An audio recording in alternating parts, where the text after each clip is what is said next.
by multiple cars, as I mentioned earlier on, so Nuoff in a very precarious situation, but he often finds himself in these places. He doesn't qualify as well as he races. Up front, they are getting with Lee Aberdeen and Luca Varani, not very far apart at all here. But I just want to see how Alistair Haight deals with Marcello Kessler coming around the old hairpin.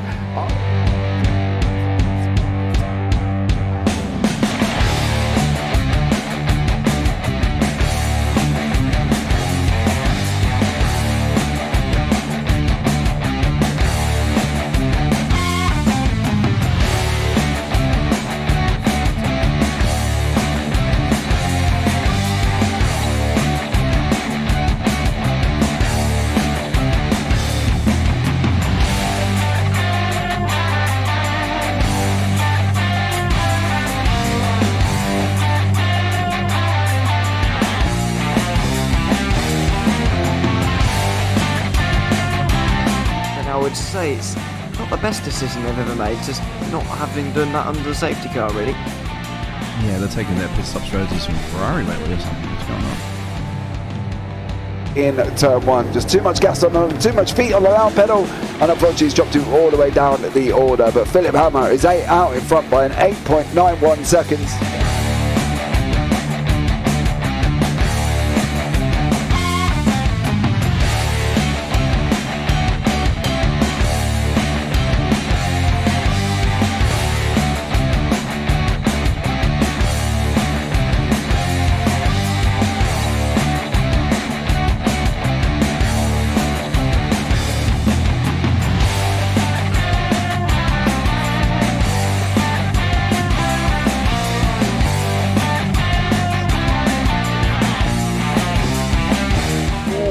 Dan Michael is a wall there, sir. And definitely doesn't want to be hitting that earlier on as well. Difficult, the understeer is in the dirty air through that final corner because it's such a long corner and you get dragged off into the grass very easily. He'll have the slipstream down in towards the chicane. Peterson was briefly alongside, but that slipstream has saved him and kept him in third. Yeah, Varani now lost a little bit of time to Aberdeen, about half a second. Peterson is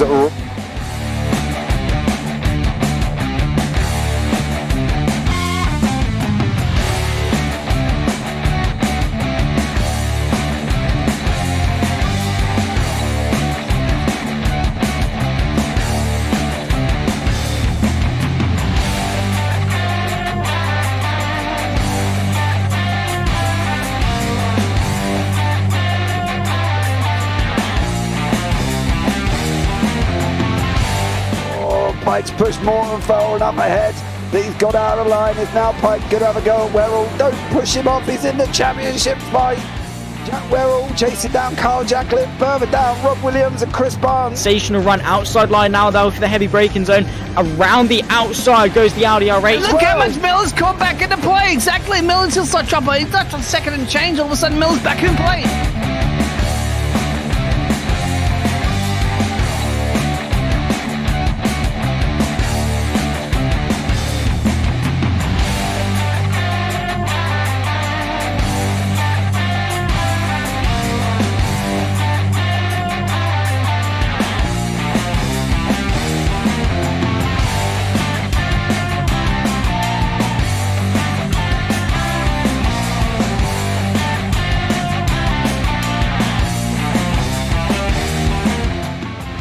Moving on to the back end of Phil Jocelyn. So there's been a lot of movers and shakers in this first 2 laps here for race. Absolutely serious racing league. Everybody's allowed to have fun. Yeah. It's all about the entertainment, so I hope everybody is enjoying themselves out there in the chat. We know that Ron is been enjoying himself watching the Burger King machines off into the grass a little bit there as they're really bunching up now.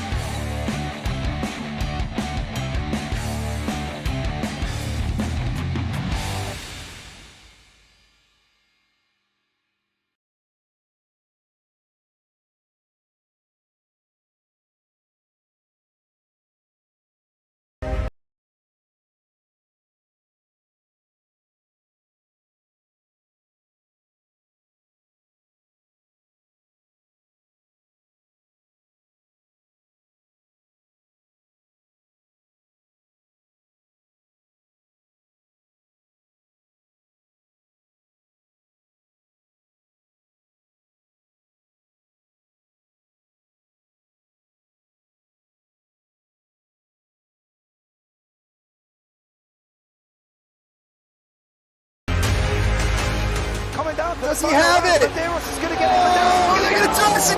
They haven't got it. He's on the outside line though, going into the fastest corner on the circuit. Surely this can't work. Dominic Ligner has got a sensational run outside line now though for the heavy braking zone. Around the outside goes the Audi R8. Look how much Miller's caught back into play. Exactly. Miller's still such trouble. He's not on second and change. All of a sudden, Miller's back in play. Can Barry do it? Big Barry's going to do it. Big Barry.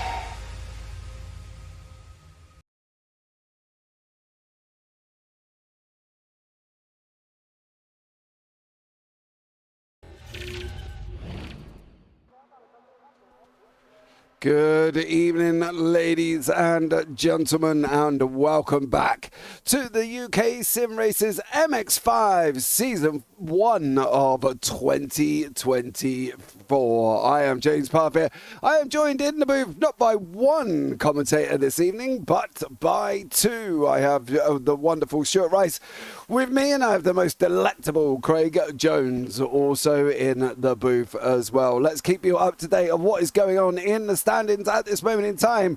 In the AM standings, we have Fiona Siddons out on front on 193. Got a big old gap to Colin Sansom in second place, with Mick Parry third, Alan Toon in fourth, Arnaud Chonier in fifth, with Alexander Longo in sixth, Andy Littler in seventh, with Dan Lewis in eighth.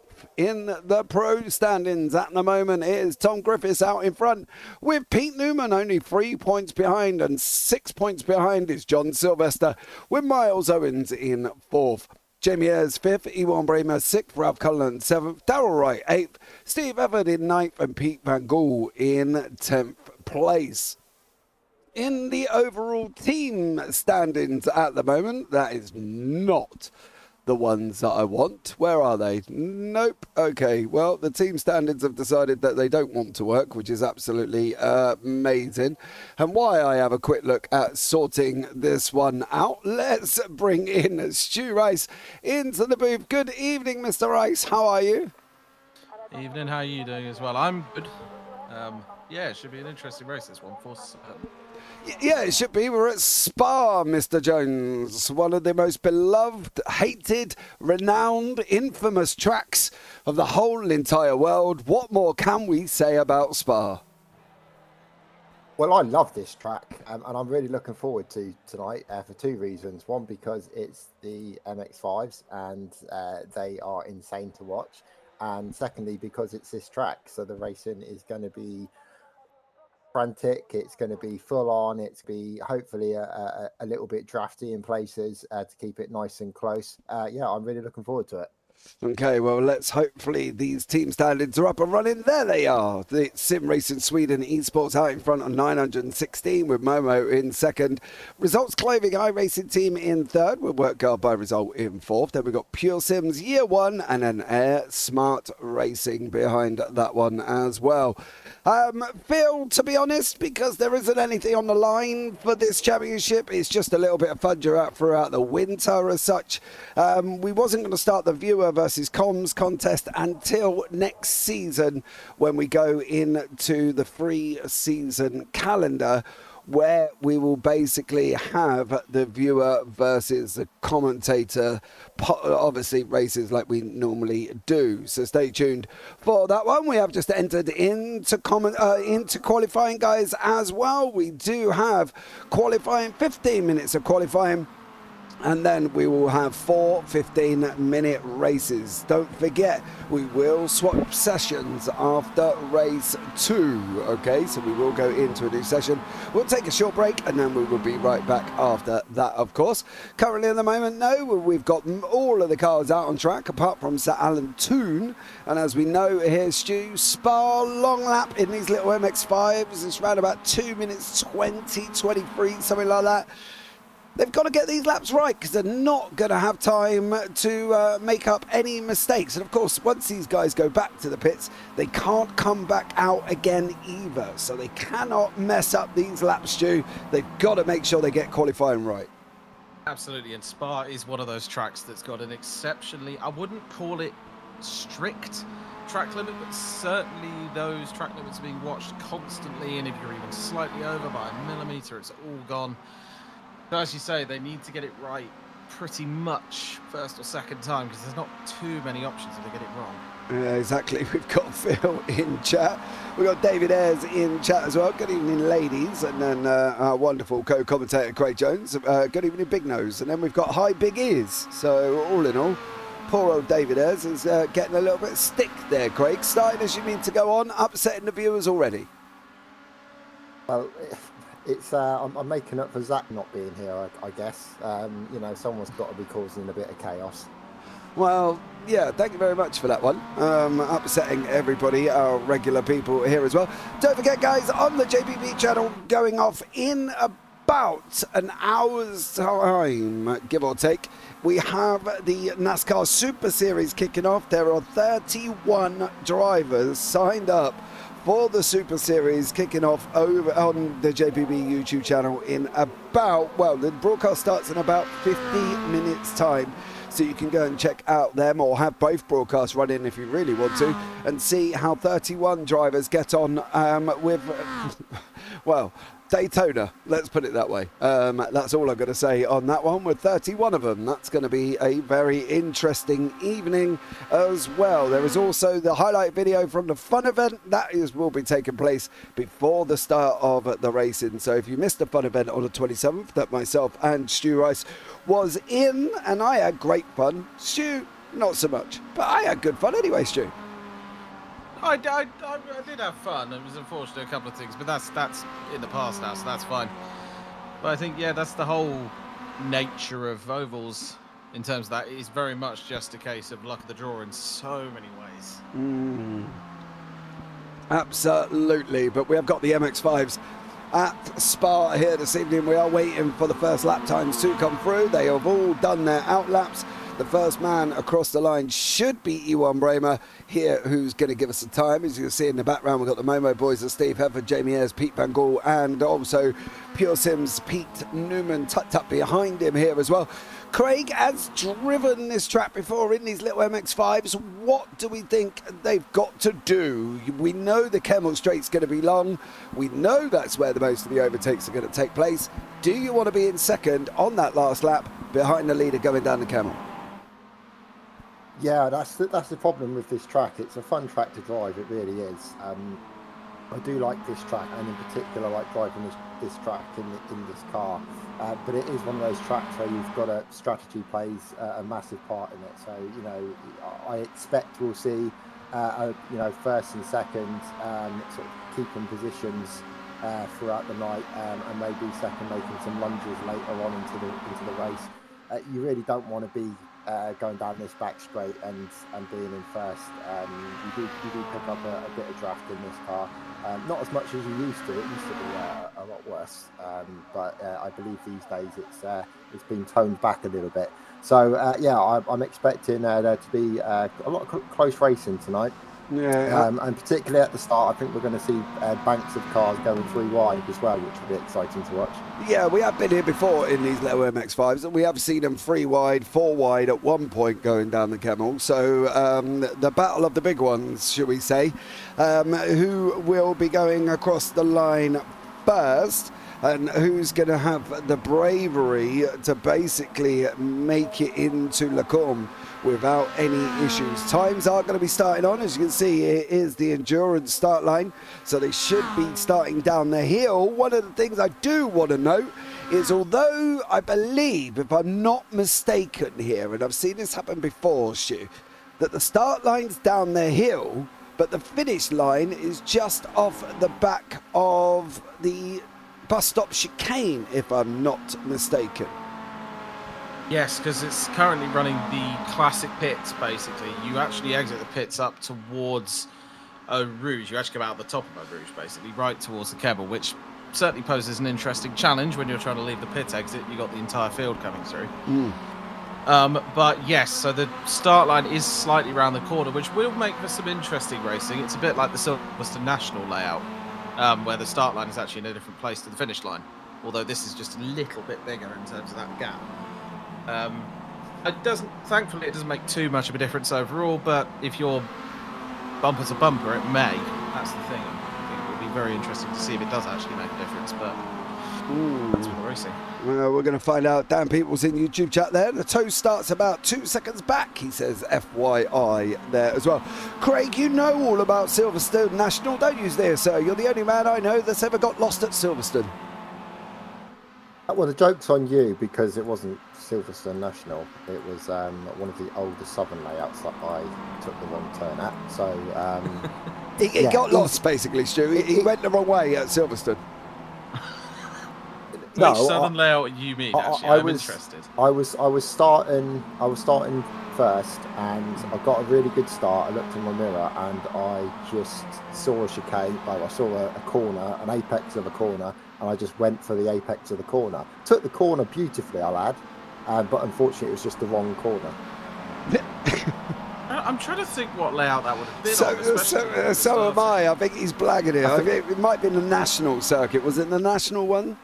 No, I'll have to look it up. I can't remember. I'm sure it had a southern name to it, but it was a really odd track to begin with, so quite easy to get lost. I have a feeling I know which one. I have a feeling you're just making it all up. I'm on the hunt that much now. I'm going to actually go and find out what layout. Was it the Legacy circuit you was at, or was it the normal new one? Yes. You took the bridge section by accident. Was it the Legacy? Was it? Okay. I believe so, yeah. I've got the clip somewhere. I'll have to dig it out. So, oh yes, okay. So there is a southern configuration, there is a national configuration, and there is an international configuration, and there's an historic Grand Prix config as well as the Grand Prix. So if you did take the southern, well, fair play, dear sir, for getting it completely wrong. And David Hez comes in as well, says half the field followed him. Yes, they did. I watched the clip that was sent through to me. Not only was he there completely going the wrong way, but so was about the top 10 also following him through as well. So all in all, Craig Jones causing a bit of a trend there at Silverstone. That's why we said he got lost at Silverstone there as well. Halfway through qualifying now, we've got Miles Owens out in front really on a 2:47.092. Pete Van Gaal in second on the 2:47.146. So the lap times are nearly 3 minutes laps, give or take, and we've got about 15 minutes per race. So you're looking at possibly 6 laps at the most here, Stu. But as we know, a lot can happen in 6 laps with MX5s.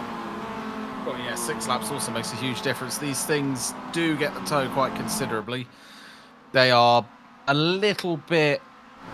They don't have as much waft as you think they might have in terms of speed, and it's just they're a little bit floaty at times, especially whilst you're in dirty air. So, 6 laps, while it may seem like a small amount, it is probably going to feel like an absolute eternity if you're driving one of these little things around the track. That's for certain. Yeah, that makes me wonder as well. They've only got 181 brake horsepower, right? I'll pick up somebody when they go down the Kemmel next time, and we'll see how fast they're actually going down there. I don't think it is considerably fast at all, to be honest. We'll pick up Pete Van Gaal because he's in a good spot. He's between Steve Hefford, that will give him the draft, and then he's between Jamie Ayres, so hopefully he might be able to get a bump just for good health here as well. Blanchimont should give us a rough idea on the top speeds of these cars. I'm probably not expecting more than about 150 at the most, I would have thought here, Craig. What do you roughly do in these cars down the Kemmel Straight at Blanchimont? Well, I honestly can't remember what speeds you kind of get up to, but I guess we're about to find out. But we're witnessing the classic Momo train, which you always see in qualifying, with Pete Newman always hanging around as well, like a bad smell. So yeah, it's this is familiar territory of watching the Momo boys going around. And also nearly taking each other out at the bus stop with Pete Van Gaal. Well, that's normally the result boys, to be honest. So yeah, maybe they've confused their teams there a little bit. Yeah, no, normally we're looking at the what was formerly the SOB is now SimRacing Sweeney. Yeah, SimRace Sweeney of E1 Brayman, Miles Owens and John Sylvester. We'll have a look at what the speed of Pete Van Gaal in the draft is likely to be here, and we'll give you a rough idea of the speed that he has got at the moment once more. As we get on to the Kemmel now, tied up to the back of Pete Newman. We are closing in on Newman here as well. 117. God blimey, they're not even going to get over 120. Yeah, it's not the fastest car. That's the thing. I mean, 120 is what I would have guessed. And even then, you're now slamming the brakes in here and you lose all the back end effectively. Yes, you definitely do, as Craig Jones still boasts about his trophy. Come on, Craig, get it over and done with. There isn't a broadcast without your trophy situation. Tell us about it here as well. I haven't brought it up. It's the YouTube chat that's brought it up, I'm afraid. I've won some trophies. Let's just leave it at that. Well, David Ayres can't really say anything because he made you one with Paul Godden and the rest and sent it to you, which was the one you received recently. Which I did have the pleasure of seeing, mind you. I saw it in person. It's an absolute beautiful trophy. I'm not going to lie. Paul Godden did an absolute stellar job as Pete Van Gaal goes wide into Buon. Coming in with John Sylvester, who's got some purples on the board at the moment. Into Fanier to go. Now he takes the left hand round curve. Paul Ferrer, a double right-hander. He's got his teammate in front of him at the moment there, towing him along. He's green in sector 2. Could this be John Sylvester's shoe going to the top of the timing tower? Potentially, we just need to see whether he's going to manage to hold this through Blanchimont and towards the bus stop. That's the main important thing, is carrying the speed through Blanchimont. If you make a slight mistake, then you've lost basically all your momentum, and in MX5's momentum is key pretty much. He will have the toe of the 74 ahead of him, which certainly will help when it comes to making sure that he gets as decent possible speed in these cars. The downside, of course, is he's going to have a car in front of him as he goes into the bus stop. Yeah, Miles Owens moved out the way, though. He gave him a bit of a free run going in. Sylvester's got green now across the board in sector 4. Is he going to get one across the line? He needs a little bit of a draft from Iwan Bremer to pull him down this front, what is initially the start-finish straight. Don't forget, the start-finish line is round the corner. He's got to hook up La Source now. Here he goes. He's on the run. This is what John Sylvester's going to do. Is he going to put himself into pole position? He's got draft after draft from his teammates. John Sylvester's going to go over the line. Bremer moves out the way. Sylvester goes into pole on a 2:46.243, ahead of Pete Newman, ahead of Jamie Ayres, and that, safely say, was perfect driving from the Sim Racing Sweden team to allow John Sylvester through. Absolutely. It's one of those things where you've got to work as a team. If you have the opportunity to use a draft train, use the draft train. As much as some may think it's cheap, doesn't matter. It's a usable option right at the end of quali, and it's perfectly executed to make sure that worked. Absolutely. Here is the grid for race 1. John Sylvester in first with Pete Newman in second. Jamie Ayres in third with Iwan Bremer in fourth. Then we go on to the third row of the grid. We've got Miles Owens and Ralph Cullinan, the Irishman, there with Pete Van Gaal and Tom Griffiths in row 4. Row 5 is Steve Hefford and Darrell Wright. Row 6, Mick Barry and Colin Sansom. In row 7 is Callum McPherson and Fiona Siddons. In row 8, Sir Alan Toon and Dan Lewis in row 8 there as well. PVG now drives a result in the TCRs. Has he? What TCRs? What's that back? Yeah, that's a recent change. I think that's for the Wednesday TCRs. Oh, okay. Fair play to Pete Van Gaal there. How's he getting on in the TCRs? I know he had great trouble in the Clios when he was driving in the Clios. I know he had a little bit of a trouble and didn't like it and did not finish the season. How's he getting on in the TCRs there as well? We're just waiting for Mick Barry to get on to the grid, the man from the Results Clothing iRacing team.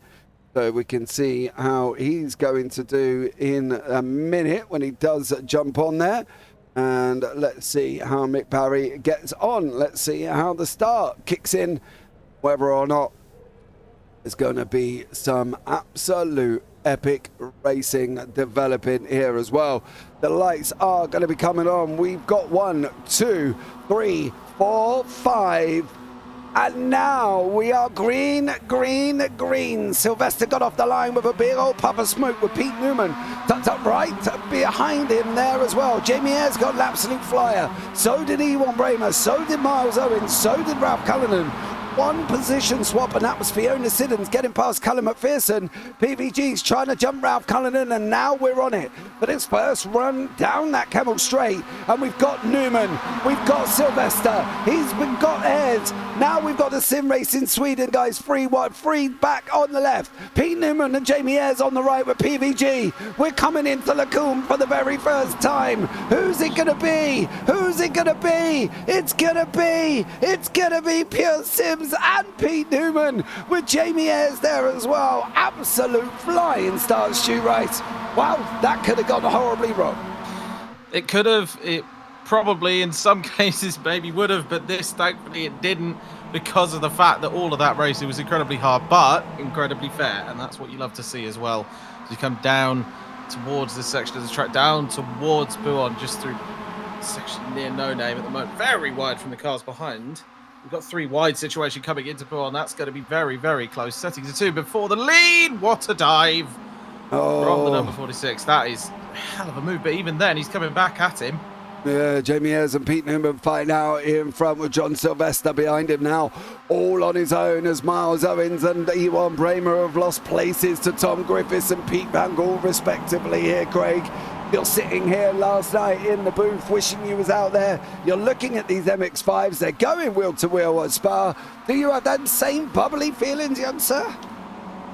Well, it's been a while since I've driven this particular car, to be fair. And my first thoughts of looking at that was, how are they doing that? Because from what I remember, this car was a nightmare on the first lap. So the fact that they're managing to really push the limits on the car this early on is amazing me a little bit. But yeah, fantastic start to the race. Yeah, Jamie Ayres given us a little bit of a blink there as well. Winkety wink, blinkety blink from Jamie Ayres. You can see the gap there is only 1.1 all the way back into 9th place, which is Ralph Cullinan. At the moment, it's too wide, too deep on the way back as well. Tom Griffiths is going at it with PVG. He's going to look at taking the inside of the chicane. Can he get the run out as well? It's almost Stu Rice. Stu breathes in there. Not that he's going to play any effect whatsoever, but he sucked in that big old belly and got these cars through. He's not wrong. Suck it in, Stu, suck it in, dear sir. It's like when you go to the doctors and he says you're a bit overweight, you go, no, I'm not, and breathe it all in. But epic racing so far, and we're only on lap 2. Yeah, absolutely. We're still side by side. I mean, this is going to be a choice. Going side by side into a Rouge, definitely don't want to make that 3 wide. But if they can make that through, they're still side by side. I mean, quite frankly, the fact that they didn't actually touch at any point during the corner is impressive. But I swear the leaders have been side by side for literally the entirety of this lap. Yeah, pretty much. Jamie Ayres, Pete Newman. Newman's getting a push from Ewan, from John Sylvester. Sorry, John's in the white and blue with Ewan and Miles in the blue and blue. Oh, no! Oh, no! Oh, that was Miles Owens, I think. Oh, it was Miles Owens and PVG. Oh no! Let's have a look and see what happened. Owens there as well. Running. Oh, PVG, you're squeezing him, dear sir. He ain't an orange there, young man. God blimey. PVG squeezing in the hell out of him there, Craig, as well, into Steve Hefford. I mean, fair play to all the guys that managed to avoid that as well. That was, I don't know who quite took the left-hand dive out the way as a last-minute call. But yeah, that was some really good avoidance driving on that one. Yeah, really unfortunate incident. It was definitely a bit of a squeeze. Clearly thought he had a bit more room than he had, which unfortunately, ended in that was the result of it. It definitely was. I think that was Darryl Wright who inadvertently took the left-hand turn, got himself out the way as quickly as possible. The leader with Jamie Ayres, Pete Newman and Sylvester with Hefford there as well. Bramer's right behind him. Now Cullinan's tucked up. We've got Tom Griffiths, of course, a champion of this series now as well. He is chasing down the Irishman. The Irishman, he doesn't have blood in his system. He's got the famous Guinness as he's going along now, tackling over with Ewan Bramer. He's going side by side. Tom Griffiths giving him a push down through Blanchimon. Is he going to be able to make it through? We got Bramer on the outside. There's movement up front as well with Pete Newman and Jamie Ayres. They're coming into that run into the bus stop here as well. Where do we point the camera? They're too wide, too deep, going 3 deep with Griffiths in the background. Now Newman goes on the outside. Jamie Ayres takes the inside. Newman's going to lose out again. Stu, this is just going mental.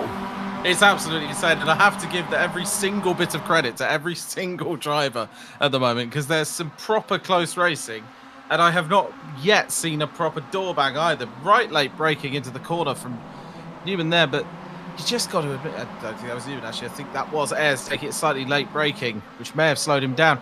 Pete Newman in the lead, but unfortunately Ayres is just coming back at him again. I don't think I've seen a moment right now where these two haven't been battling, and that of course is bringing the 2 cars behind into play as well. Yeah, watch this run. Watch John Sylvester. He is going to pick up a double draft here. He is going to fly like the wind, bullseye, I can tell you that much. Now Steve Heffern's also going to pick it up. Sylvester's pushing Newman. They're trying to get Newman in front of Jamie Ayres on the left-hand side. Newman's on the right. Now Ayres is getting bumped on the way down from Steve Heffern. It's too wide, too deep. The Irishman's in the background. He's trying to be too sure. He's trying to be sure there as well. And just sit there waiting. Once more, Newman's on the inside now on the run out. Oh my dear, oh blimey, go. Keep going, boys. We've now got 6, 7 cars having some of this, Craig Jones. Surely you got to be sitting there wishing you was out on this one. I'm worried about the heart rate again. I really am watching this. I'm meant to be keeping it nice and calm, nice and low, but literally this is, I can feel my heart beating in my chest at the moment. Yeah, this is incredible racing, and this is only race 1, don't forget. No, we've still got 3 more of this. I don't know if I'm going to get to the end of this one. I can tell you that much. Steve Heffern, now Newman going through Pouon. They're running almost neck and neck and have been. There's a little bit of a gap, and I say a little as in slight, as in a little bit of a gap. Back to Tom Griffiths. That's going to come down as they go on Blanchimont once more. They are going to be neck and neck. Callum McPherson also sitting in a battle with Miles Owens. Owens is trying to get a hold of PVG once more, preferably not like they did down the Kemmel, but they ended up taking each other out there after PVG squeezed Miles Owens against Steve Heffern, and there was just nowhere for Owens to go. Unfortunately, he come directly to the right on lap 2 of all laps, believe it or not, here as well. So once more down this Blanchimont here, Stu. Pete Newman again, Jamie Ayres again, John Sylvester again going too deep, too wide. Absolutely, they're still side by side coming down here, and we're potentially going to see a 3 wide as they're all going to get a massive run on to Jamie Ayres there. That is pushing 3 wide, and I think he was just alongside for a moment there. He's officially 3 wide, but the number 72 of Steve Heffern making a move through as well, and unfortunately just getting shoved back a little bit, but keeping that position. And that's Steve Heffern up into 3rd, and potentially looking to take 2nd. Yeah, Heffern's only got a bit of a run out of the bus stop now as well. He's going to try and clear Jamie Ayres. They're almost 3 wide in the background with Tom Griffiths, Ralph Cullinan, John Sylvester and Ewan Bramer. This is it once more. Are we going to see side-by-side runs? It looks like we may be here as well. Tom Griffiths and Ralph Cullinan going at it side-by-side. No, Griffiths takes the lead, but I tell you what, Sylvester, Ayres and Heffern are going side-by-side. Do it, boys.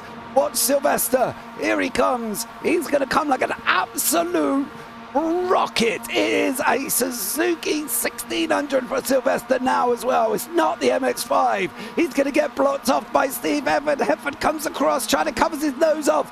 Now goes Sylvester. He's got nowhere to go apart from bump drafting Pete Newman. Newman is not going to make it this time around. Oh, into Lacoon they go. Newman's on the inside. Now he's on the outside. Into Marmaduke once more. Down into Rivage Stew. It's just non-stop for the whole entire race. Absolute non-stop action. And how on earth did those two not make any contact through those corners? They're still not making contact, I should add. Like the tiniest bit of door bashing, but it's not even bashing. Door brushing is probably the best way I can put it. It's still side by side. And Pete Newman just about managed to get his nose in front, but that was some hefty tap into the door. Oh, someone's got very wide in the background there. Thankfully, they are just about okay. Yeah, that's Miles Owens, but it looks a bit losing a place to Callum McPherson. And once more, Pete Newman has lost a little bit of a place. John Sylvester, slight little bit of a door whisper, should we say, with Jamie Ayres and Pete Newman. And next thing you know, Sylvester said, thank you very much. On the outside now, he's going to have the inside for the exit here as well. Now he's going to be on the outside for Port Ferrer. How is it going to work out? Newman has picked his horse. He's back John Sylvester. Cullinan's got a little bit out of shape in the background as well. One too many whiskies for that young man. As now Jamie Ayres and John Sylvester are going at it again. Pete Newman's coming. Steve Hefford has said, thank you very much. I'm a rabbit in headlights. I'm off. You lot crack on with this one. And they are going at it, Craig, as they're coming down Blanchimont. Yeah, Steve Heather's in a really good position here because these lot are just going to continue to battle and take time out of each other. And if Steve plays his cards right here, he will be away, and it will be everyone in the rear room mirror will be a tiny little dot. But still, lots of action to come. This is going to be interesting around here. Breathe in, boys. Breathe in. Come on, Stu. Where is it? Too wide. There you go. Too wide, 3 deep now.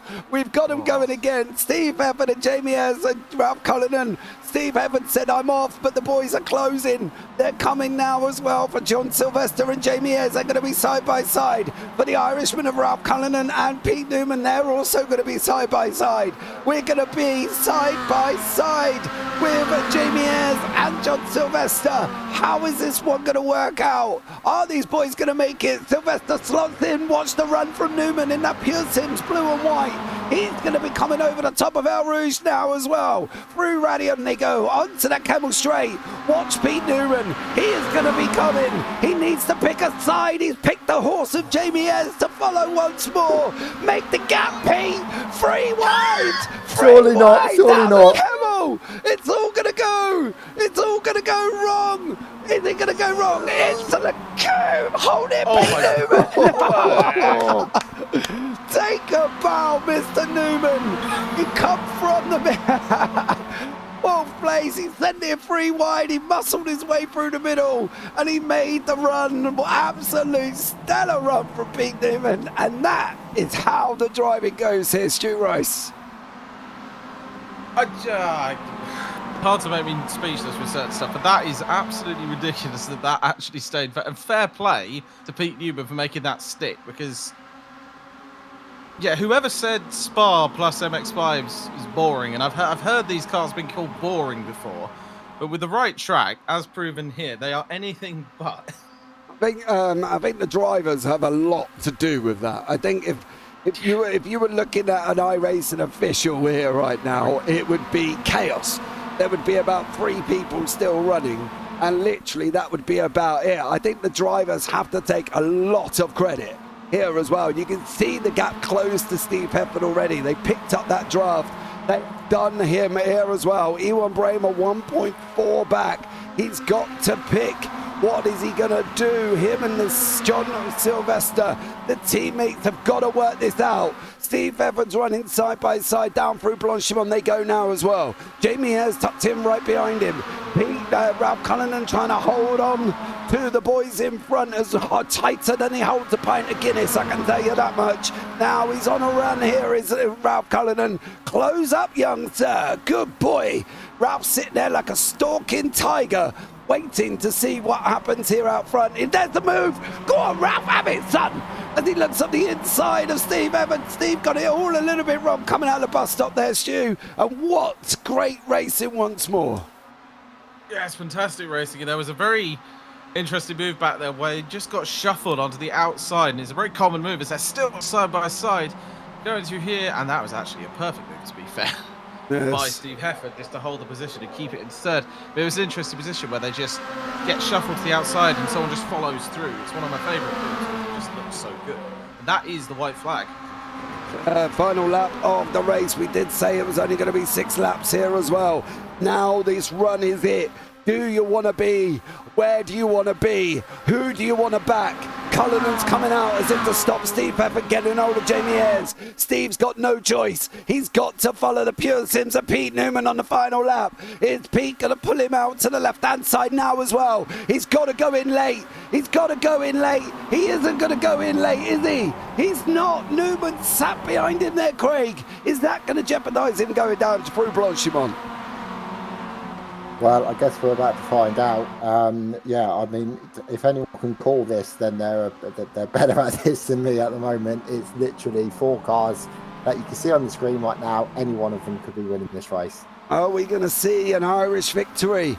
Or are we going to see a Welshman with Jamie Ayres? Or is the English going to come through loud and proud? Unfortunately, I haven't got any William Wallaces in here this season either. We've got no Scotsman, but we do have a Welshman, we do have an Englishman, and we do have an Irishman. And I promise there isn't any obscene jokes coming on the end of that either when they walk into a pub. Maybe we'll have that discussion a little bit later on. But Jamie Ayres has opened up a bit of a gap going into Fanier now. He's going to go around the left-hand side. He's going to come out of the corner. He's just got a few corners remaining. Literally 1, 2, 3, 4, 5. Let's just say that way here as well. Now Newman's got to try and close up. I don't know if he's going to get this gap. It's 3 attempts now coming down through Blanchimont. Through the right-hander they go. Here comes Pete Newman. I've got to stand up, otherwise my chair's going to go flying. Is Newman going to do this? Is he going to... Mate, don't even go there. I've already fell off it once. Newman, here he goes. He's going to go around the outside. He's going to be pushed by Ralph. Go on, Ralph, have it. Is he going to make it through? Newman's going to have the inside into Blanchimont. Where is Cullinan going to go? Go across the chicane, Ralph. Take the slowdown. Free wide. Oh, yes. It's going to be Newman. It's going to be Newman. I think it is. If I'm not mistaken. Line yet, though. Oh no, the line's the next one now. Oh blimey, they're changing as often as I do my underpants. Here as well. Newman's now got to hold on for one more corner. One more. Into La Source. Is he going to wrap it up? Come, it's going to... Oh, Ralph.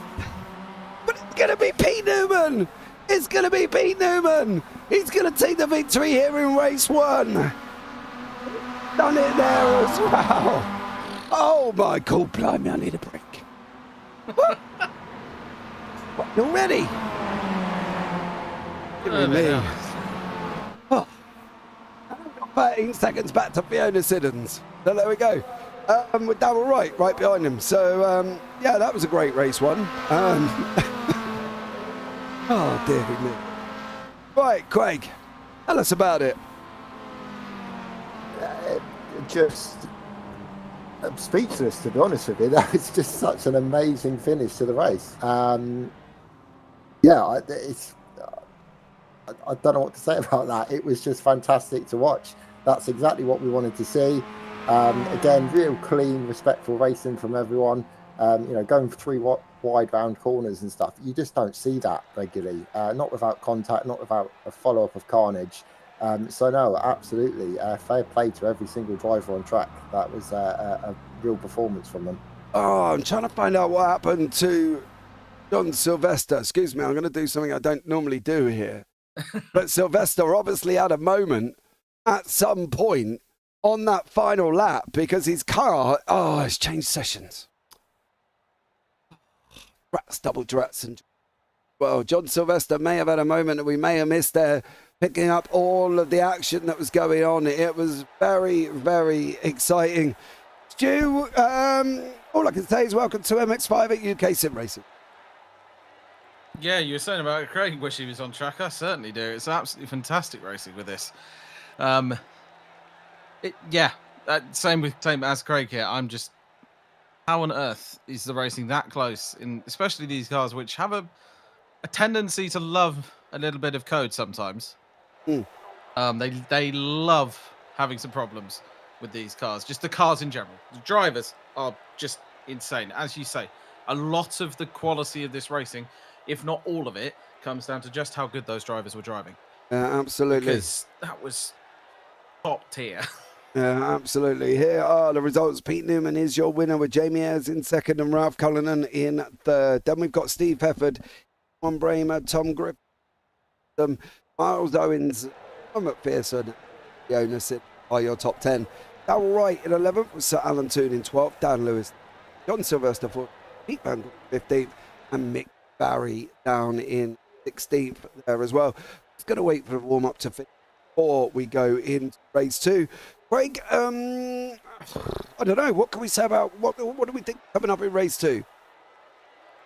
I think more of the same, and a little bit more so as well. I think race one, everyone kind of just likes to go out there, see how the racing's going to be, see how it's going to feel, and if that's anything to go by, I think everyone's mentality is just go for it, because that's, you know, it was completely.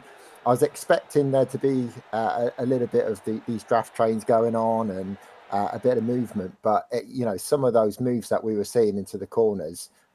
Every single driver was committed to making that move. There was no second guessing whatsoever. So it feels like everyone's coming out with a bit of fire in their belly tonight, and they're really going to put on a good show for us. Absolutely, I think it's going to be incredible race there as well. Phil across the pond, careful, James. Craig nearly died twice. Not nearly, he did actually. Once once his wife gave him CPR, and the second time the doctor decided to flatline him. You know, hey, what more could you ask nice for? Like that. Yeah, definitely, but it had to test. You know what I mean? I don't know. Yeah. Let's kill him and find out if it works. Yeah. Let's just flatline him and check that the ISID or ISPCD or TCP, whatever it's blinking called, works correctly and gives him a nice little shock. Oh, yeah, it does. Right, we better bring him back now. Turn it off and on again. Yeah, press the reset button. That's why. Why is that the first time you ever ring a call centre up? They always turn around and go, "Have I turned it on and off?" Yeah. Yeah, I've never got that one. No, I never get it. And it doesn't always work, to be honest. But yeah, that, got to be honest, that racing, I'm sweating. With window open. But hey-ho, it is what it is here as well. Stu, race 2. I don't really know what to say, to be honest. More of the same, I guess. I'd hope to see more of the same at the very least, because that would be absolutely fantastic. Obviously, we've got these drivers just absolutely battling out on point, and it's just brilliant to see close racing this good. As I said, Craig, if this was an official, it would have been over a long time ago. Oh, absolutely. It just goes to show the quality of the driving we've got in this league. I mean, there's faces on this track that you know, I've known for absolute years, and I know I've been out of the MX5 for a little while, but I've been driving with some of these drivers for absolute years. So we all know what, you know, strengths are and where the weaknesses are. Again, a bit like I was saying in the fields last night, you learn who you can fight against and who you can't fight against. But the beauty of this track in its very nature is why we're seeing this fantastic racing tonight. And you've got to be super, super careful when that's happening. Because, yeah, if it was officials, then you know, it's not going to last very long. But the fact that these guys know what they're doing and they know how each others drive, that's why we're seeing this fantastically close racing. Some of these guys have been together for probably a good 6 years or more, isn't it, Craig, from the older days? Well, I started when I was 20, so yeah, I've been doing it 7 years, and I know a lot of them have been driving long before that as well. So yeah, some of these guys have been driving probably upwards of about 10 years with each other. So yeah, that's why it's so close, and they just trust each other. And you've got to have trust your teammates. You've got to have trust in your teammates as well. You know, I said about Momo before. You know, to have the confidence to go too wide. With your teammate, you have to have trust there, and you have to know that they've got the ability to do that, and that's why they spend so much time practicing it, and practice pays off in the end. Definitely does here as well. Let's bring you up the grid for race 2. Darrell Wright is on pole with Fiona Siddons in second, Callum McPherson in third, Miles Owens fourth, Colin Sampson fifth with Tom Griffiths in sixth. Then we've got Ebon Bramer, Steve Hefford, Ralph Cullen and Jamie Ayres, Pete Newman and Sir Alan Toon. Top 11 reverse. Dan Lewis, John Sylvester, Pete Van Gaal, and then round off by Mick Barry. The lights are going to be coming on once more. It is Darrell Wright on pole position here again. Are we going to see the same sort of racing we had in the first round? Darrell Wright gets off the line with Fiona Siddons. Here's Miles Owens there from the SimRacers Sweden esports team, tucked in the 3rd place. He's going to be looking at taking a lead straight away if he can. On top of the Camel they go now once more. Here comes Miles Owens. He's going to look for the jump early on. What is going to be going on throughout the field? Well, you can see there it is, all of them pretty much up to 11 for Pete Newman. All in one place, 3 wide. Cullinan, where are you going? Oh, God, blimey, covered up, Miles. Ah, there's contact. That all right. Oh. Well, there you go. Let's have a look back if I can catch it quick enough before he goes scooting off my screen, and we can see what happened to Darrell Wright. I've got a funny feeling that was John Sylvester, I think, behind him, making that move in that 36 machine. Oh, he goes to go right, goes into Colin Sampson. Unfortunately, there goes and tags Darrell Wright. It was the 36, I believe, there as well. So it wasn't John Sylvester, it was actually Miles Owens. Nearly everybody got away cleanly there, Stu. Just not quite, and Fiona Siddons still hanging on.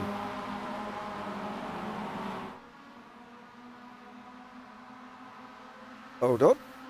Lost people as well. Craig, are you still here? I'm still about. It seems like it's Stu's. Yep, I'm here. Sorry, my microphone decided to be very weird. But yes, I am still here. They've just got to ensure that they keep driving as they are, and hopefully nothing like what just happened happens. Oh, I need to just not. That was very much a curse right then. Tom Griffiths and Fiona Siddons going side by side. Sorry, it's it.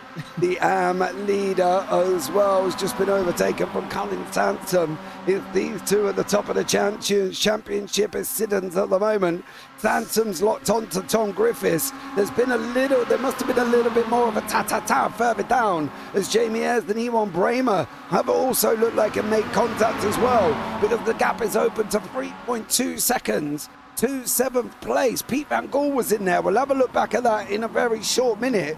Once these guys go through the bus stop.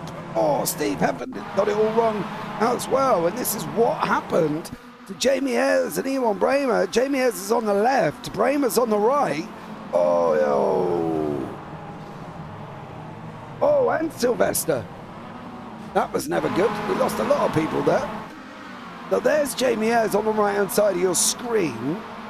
He comes in hot, can't get the car stopped, hits Bramer, goes round. Sylvester gets a little bump from Mick Barry, and he ends up going round as well. Not as clean as Race Run here, Craig, but still action throughout. Yeah, I think that race one set up everyone to, like I was saying in the break there, just to go for it, and I think that's what we're seeing here. Everyone's fully committed, everyone wants to make those moves. I would like to say that if I was sat on the starting grid, I'd be sat there going, right, let's just have a calm first couple open laps, keep my nose out of trouble. But these guys are all racing drivers, and as soon as this race starts, you want to be gaining positions, and you want to be making those moves, and those good intentions go out the window straight away. Yeah, absolutely. Griffiths is taking a lead from Owens now as well, and Sampson's still in there. The leader, of course, has got Pete Newman between himself and Fiona Siddons. Steve Heffern's just gone past Siddons as well on that run down into Rivage. Newman has got locked up behind Sampson. I bet you he's wishing he either gets him out the way or Newman makes the lunge. He's got to, I think, make the lunge, because at the moment Sampson's picking up the draft off Miles Owens in front with Tom Griffiths. Also, they're slowly dropping off Pete Newman here as well. He's got to try and stay with him. Now he's locked back on again. He's thrown the anchor out. He's grabbed onto the roll bar of Colin Sampson and said, thank you very much. I'm going to have a go at this now, son. And he's starting to push him here, Stu, as well. Absolutely, as he currently sat on top of the roll cage, which is one of my favourite looking cameras of all time.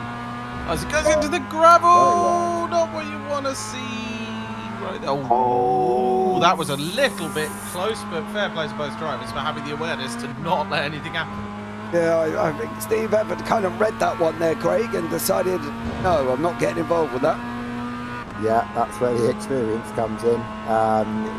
It's weird. You kind of, especially in these cars, you kind of get a sort of a weird sense of when incidents are about to happen. You kind of know how the cars are going to spin and what direction they're going to they're going to disappear into. So experience was showing there with that.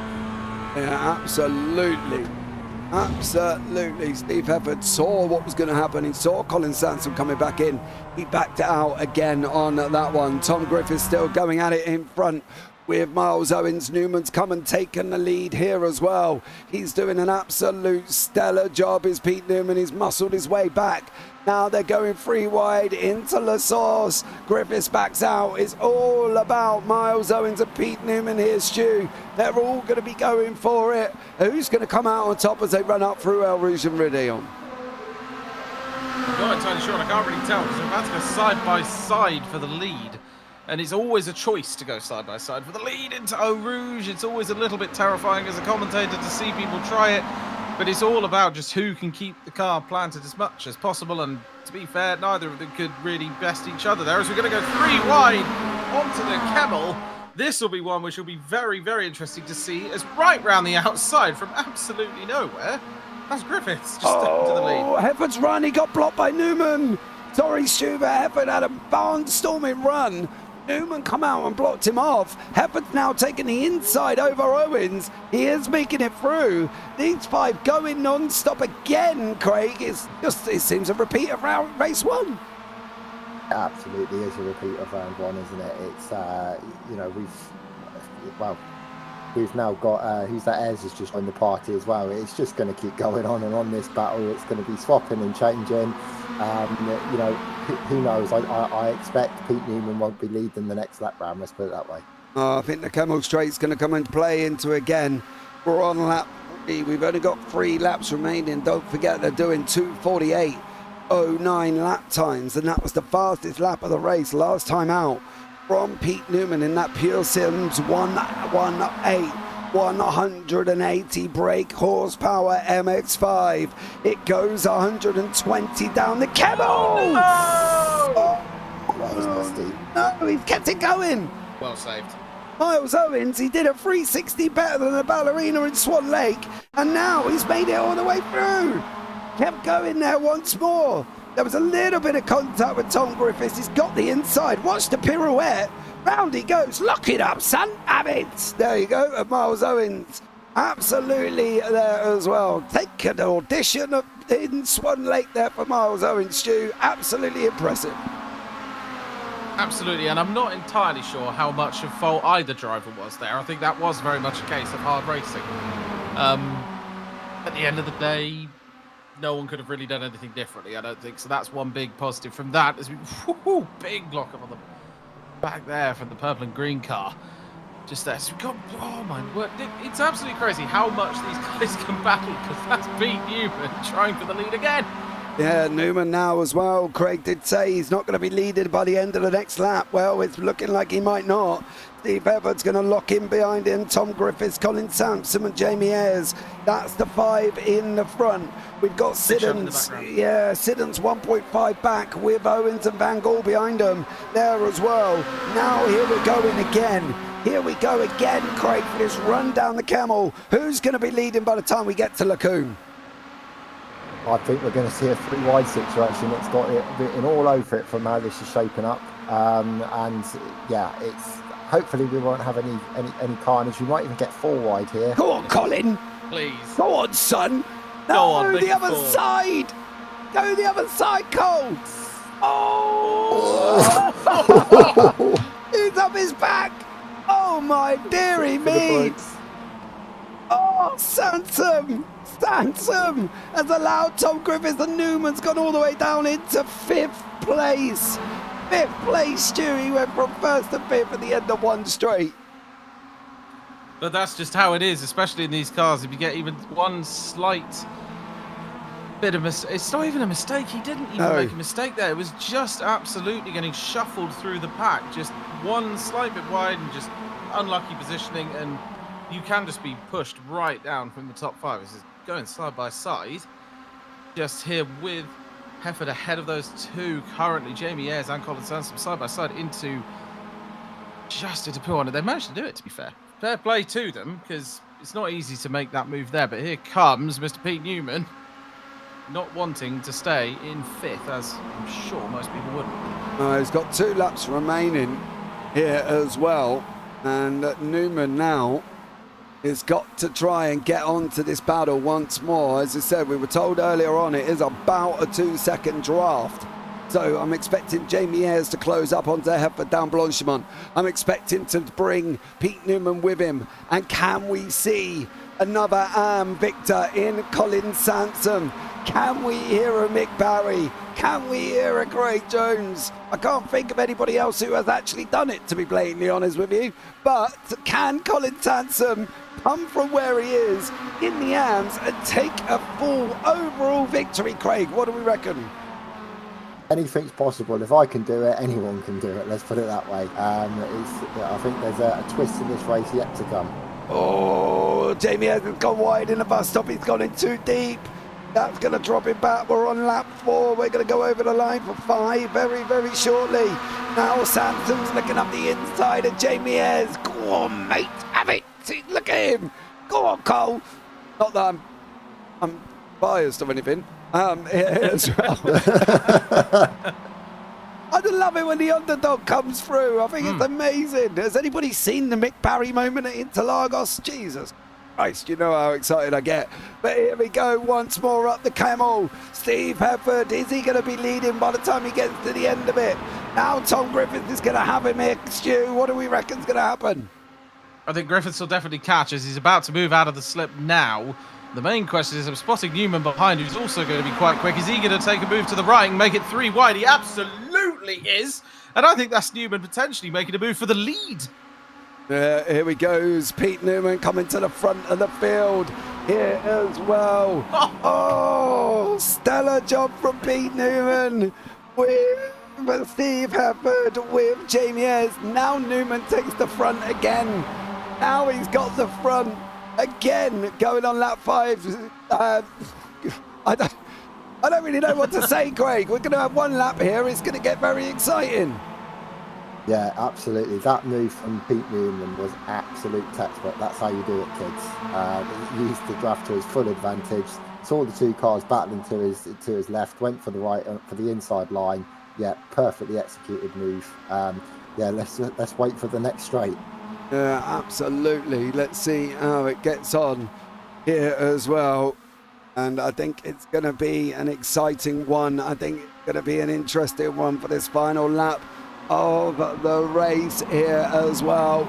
Let's keep an eye on it. Let's keep an eye on it as they're going down through now.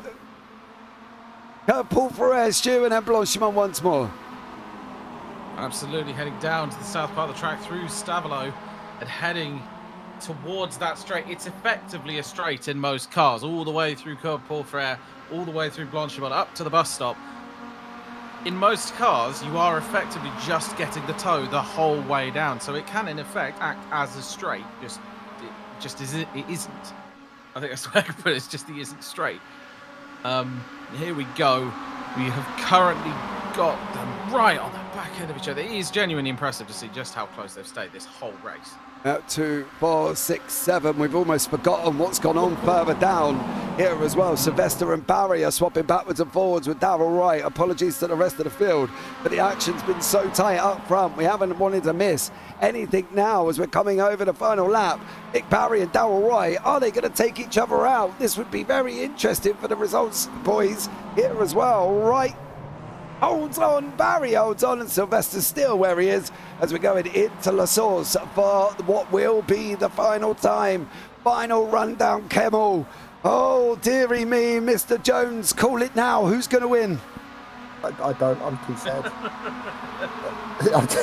I'm generally terrified of what's going to happen as we go around these S's and come down this back straight. This is going to be very, very interesting. Right, Pete Newman's got the half-second gap. It's now coming down faster than an elevator at Trump Towers with no brakes. Here comes Griffiths. We're down to 2 tenths. We're 3 wide in the middle. We're 3 wide behind Newman. Newman is hanging on like a cliff dog right here as well. He's gone into Lagoon. He's going to make it through. He's going to hang on. There's only Blanchimont left for Pete Newman. Is it going to be 2 out of 2 for the pro? Well, we're going to find out very, very shortly here, Stu. It's getting action-packed already on the final lap. Absolutely, as they pass through Bruxelles, heading towards No Name, it's Pete Newman currently holding is not that much of a gap. As you say, when you get down towards Blanchimont, that gap will very quickly start to come down. And it's all about every single one of these drivers getting that perfect run through Pouan, because it's the one thing that sets you up and loses momentum if you get it wrong. Yeah, and there's a lot to go wrong here as well. Every single straight, Newman's gap is decreasing. Draft is that strong. It's coming down now as well. You can see it. It's going to be nearly down to 4 tenths. Oh, he's just opened it up a little bit. That one little bit of a gap that he's got there, Craig, that might have survived him. I think he's looking strong for this one, actually. I think he's got enough of a gap to keep Ayres at bay. It'll be interesting to see how Ayres and Hefford sort it out in terms of who's going to be second and third. And I guess we're about to find out. We definitely are. Somebody's just taking a big deep breath there as well. My wife's in the doorway with a defib waiting. Here again. Here we go. Newman and Ayres on the way down. It's Jamie Ayres. He's taking it. He's taking it. Newman's surely going to come back on the opposite side. Ayres is trying to push him onto the grass. He's not going to make it. Don't forget, we've got this run. They're 3 wide at the bus stop. 3 wide at the bus stop. No. Newman can't die. No! It's round. Oh, no. What about Jamie Ayres and Steve Hefford? Oh, I think Newman got hit by Sansom as well there. Unfortunately for Pete Newman. Is it going to be Jamie Ayres? It looks like we're going to get a Momo 1, 2, 3. A 1, 2, 3 with Ayres. Then Hefford. Now Van Gogh. Oh, Pete Van Gogh. Stop. Oh, you little weaver. Oh, mate. PVG, you dirty little rascal. I will make one point. I'm not sure that Newman had contact when he went round. Well, we're going to have a quick look now. There was contact. Yeah, look, you're 3 wide, right? So Hefford's pushed Ayres. Ayres has slid and come across Newman. And Newman just kept the throttle in, and poor old Colin Sanson had nowhere to go. Apart from into Pete Newman there as well. PBG, you little wiggler, son. Oh, Dan Lewis, where's the rest of your car, mate? How many are you? Dan Lewis seems to have literally practically nothing on his car here as I frantically hunt to see where Dan Lewis went off track. About halfway through the race, I believe. Yeah, this is one of it here as well. Did he get it all wrong? Oh, he did, but that ain't enough to lose the... Oh, that's... There it is. As the bumper just pops off like a cheap champagne bottle at a restaurant. Ralph Cullen comes over the line in 14th place as well. Sansom takes the AMs, then Siddons behind him, then Darrell Wright, and it's all going to be going off. We are going to change sessions after we read the results, guys, because we do not have long to get across into the next sessions. Much love for all of us. Stick by as we can go into race 3 and race 4. Here are the results of race 2. Jamie Ayres in first with Steve Hefford in second, and then PVG third. Momo 1, 2, 3. Tom Griffiths in fourth with Miles Owens fifth. Colin Sampson sixth. Ewan Bramer seventh, and then Pete and Dennis Siddons, Darrell Wright, Mick Barry, John Sylvester, Dan Lewis and Ralph Cullen at the top 14. Then we got Callum McPherson and Sir Alan Toon. Right, we're going to jump over into the next session. And as always, right back after this.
Okay, guys, we are back. Sorry about the random black screen. I'm not entirely sure what happened to the ERB screen, but we did manage to find it once more. I am back. I am James Parfitt alongside Stewart Rice, alongside Craig Jones, and once more, it's been a very exciting evening here, Stu, as well. And, well, what more can we say about that? I don't think there's much more to say than well done to every single driver. Slightly interesting view here of Tom Griffiths. But yes, it's just absolutely incredible racing from every single driver, because I have, as much as there was contact, it was all caused by hard racing, which is just, that's what you want to see. Yeah, absolutely. Not contact, hard racing. Just to clarify. I absolutely agree with you. We have got a top 10 reverse for race 4, but here's the grid for race 3. Jamie Ayres out in front with Sir Alan Toon in second, Mick Barry and Pete Van Gogh, Steve Heffer, Dan Lewis, Pete Newman, Fiona Siddons, Colin Sampson and Ewan Bramer, Darrell Wright and John Sylvester. Then we've got Miles Owens, Ralph Cullen and Tom Griffiths and Callum McPherson. Sorry for reading it so quick, but they are all on the grid, ready to go. They do not hang about. They want more racing. We want more racing, and we're going to get 2 more races of racing. And now Jamie Ayres is out in front. Go on, Tooney! As we can see Alan Toon in second place here as well. Don't do it, Tooney. Don't you back out. I'll tell you, otherwise I'm going to come and... No! Ow! Mick Barry! Mick Barry! Mick Barry! Just took out Alan Toon, the 70-year-old man, running down the camel now. We got Jamie Ayres from PVG. I beat him out in front, Stu. I'm not even too sure what happened there. It was all very, very quick, but we got currently just, almost pushing 4 wide. Thankfully not pushing 4 wide, because no one really needs to go 4 wide until they come. A little bit of talk back into the background. Thankfully, everyone's managed to hold it on the track, and we still go along here with Jamie Ayres right up at the front there. Ayres is out in front here as well, leading the way by literally nearly a second. I'm not expecting that to last long. Dan Lewis is in a fight for the JPB Racing team here as well. He's battling along. Darryl Wright's in the middle of the circuit. Oh, Dan Lewis had to take an evasive action there. Not easy. Newman has got PVG right behind him, Craig, and it looks like just battle commenced. Yep, again, they've come out with full fire in their belly. They're hungry for some racing, and I think this race 1 has just purely set the tone. Really gutted to see Alan Toon and Nick Barry coming together there. I imagine there's lots of beep words going on in the Result Clothing Discord at the moment. I struggle to not have a little bit of a giggle, if I'm honest. And my Result teammates will know why. But interesting start to the race, and let's see how it all pans out. Yeah, there's Barry. Does he come across? Yes. Does. He comes straight across the front of Alan Toon and ends up literally wedged against his front end here as well. Pete Newman, Jamie Ayres, and Pete Van Gaal. This isn't going to be done and dusted, Stu, sorry. This isn't going to be finished. There's going to be more to crack on with here. Absolutely no. As proven by the last 2 races, it's all very, very close. Everyone's still right on each other's bumper, and I don't think that's going to change. As there we go, just moving out is Van Gaal, just trying to find any way through possible on Newman, as that's one way to make a move. That was very much square peg in a round hole there, trying to make their way through from behind. That was Zeben Bremer, that one. That was, to be fair, decent at least attempt to move. As Max Verstappen would say, sent it, which he did do. I can agree.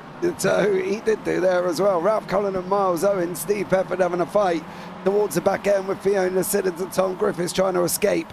Now this is where Pete Newman's going to close up into Jamie Ayres. He's going to be used in the draft. They're a lot more spread out in race 3 than they were in race 1 or race 2. It makes my heart rate a little bit slower when they're like this, Craig. But it's still, I'm sure, it's not done and dusted yet. Yeah, mine's certainly a little bit calmer now, which is a good thing. And we haven't seen that too wide. Trouble in the background there. Who was that? I think that was Ralph Cullinan, maybe. Yes, it was. It was the Irishman here as well. Have a quick look and see. Oh no, whoever that is. Yeah, there wasn't really. I also don't think there was. I don't think there was actual contact, but even so, there wasn't much of a gap to make that move. That was Miles Owens. Unfortunately, looked like he got himself caught up. Fiona Siddons and Steve Pefford still going at it here as well. And with John Sylvester and Tom Griffiths behind them, still fighting it out here once more. And the gaps up front are coming down. Jamie Ayres has gone from nearly 8 to 9 tenths down to about 4 tenths here as well. Now Jamie Ayres is getting pulled in here, Stu. If he ain't careful, they're going to be latched onto the back of him shortly. I think they already are latched onto the back of him at this rate, because here comes Newman. He's pulled it down to almost 2 tenths now. And I somehow expect by the time we come round to at least the normal start-finish straight, Newman will probably have tried to make a move for a lead at least by then. I fully agree. Through the right-hander of Paul Ferrer, down through Blanchimont they go now as well. 10 minutes remaining. They've only got 4 more laps to do it. Colin Sansom's right up there again. He's +5 here as well. Pete Newman now with Jamie Ayres down through Blanchimont they go. Stern now, here he comes. The PVG's tucked in behind him. Sansom's on the defensive in the background there as well. We've just seen him briefly. We'll have a look at that as well very shortly. But Newman now is going to have the inside line open up. Surely he's got to be looking at taking a run. It's not. Ewan Bramer has done over Colin Sansom with Tom Griffiths closing in once more. There's a lot of action going on. Miles Owens has unfortunately crashed and has gone back to the pits. What did Miles Owens do here as well? That's through No Name. Oh, he just, well, I'm not really sure what he does. Craig, any ideas? No, just took it really, really wide. I don't know if he had maybe an incident before that was affecting his steering. That is a bit of a bizarre one. Absolutely there as well. Jamie is still out in front, coming down the Kemmel Straight once more with Pete Newman, with PVG here, and now Pete Newman is literally the meat between the Momo sandwich. Newman's on the left-hand side. He's going to have a run. PVG's not even thinking about helping his teammate. He's thinking about taking it 3 wide down into Lacombe. PVG, is he going to take the lead? It looks like he might get it. He's cut in front of Jamie Ayres. Ayres is going to take the 1 and 2 with PVG and Jamie Ayres, with Newman tucked up right behind him there as well. Ewan Bramer holds on with Colin Sampson, Tom Griffiths and John Sylvester there, Stu. Kind of only got the front 7 battling out. Everybody else is a little bit more spread out. Yeah, exactly. It does look like they've sort of moved slightly apart behind as that is a side-by-side potentially for the lead, with Ayres and Van Gool going with it, just trying to make moves at each other. And the problem with that, of course, is that they've just let Newman through it back into that sandwiched position. So it really is a bit of a switching game just to see where you can sit with teammates, because if you make one slight problem, that suddenly occurs, and here comes Newman potentially trying to battle for the lead. Yeah, he definitely is here as well. Pete Newman's trying to come back through now on Jamie Ayres. He's got 3 more laps. The other 4 are closing in at a rate of knots. Is this going to be a 7-run car train going on to the last few final laps? Well, time's going to tell very, very shortly here as well. Craig Jones is getting spicy once more on lap 3. It certainly is, and you know we all know what Pete Newman is, but equally, you know, Ayres and Van Gool, they've both won championships. They both know what they're doing in an MX5. So he's not in the best of positions here with 2 teammates either side of him. So he's going to have to pull out something special, I think, to get the jump on both of them and pull out a gap.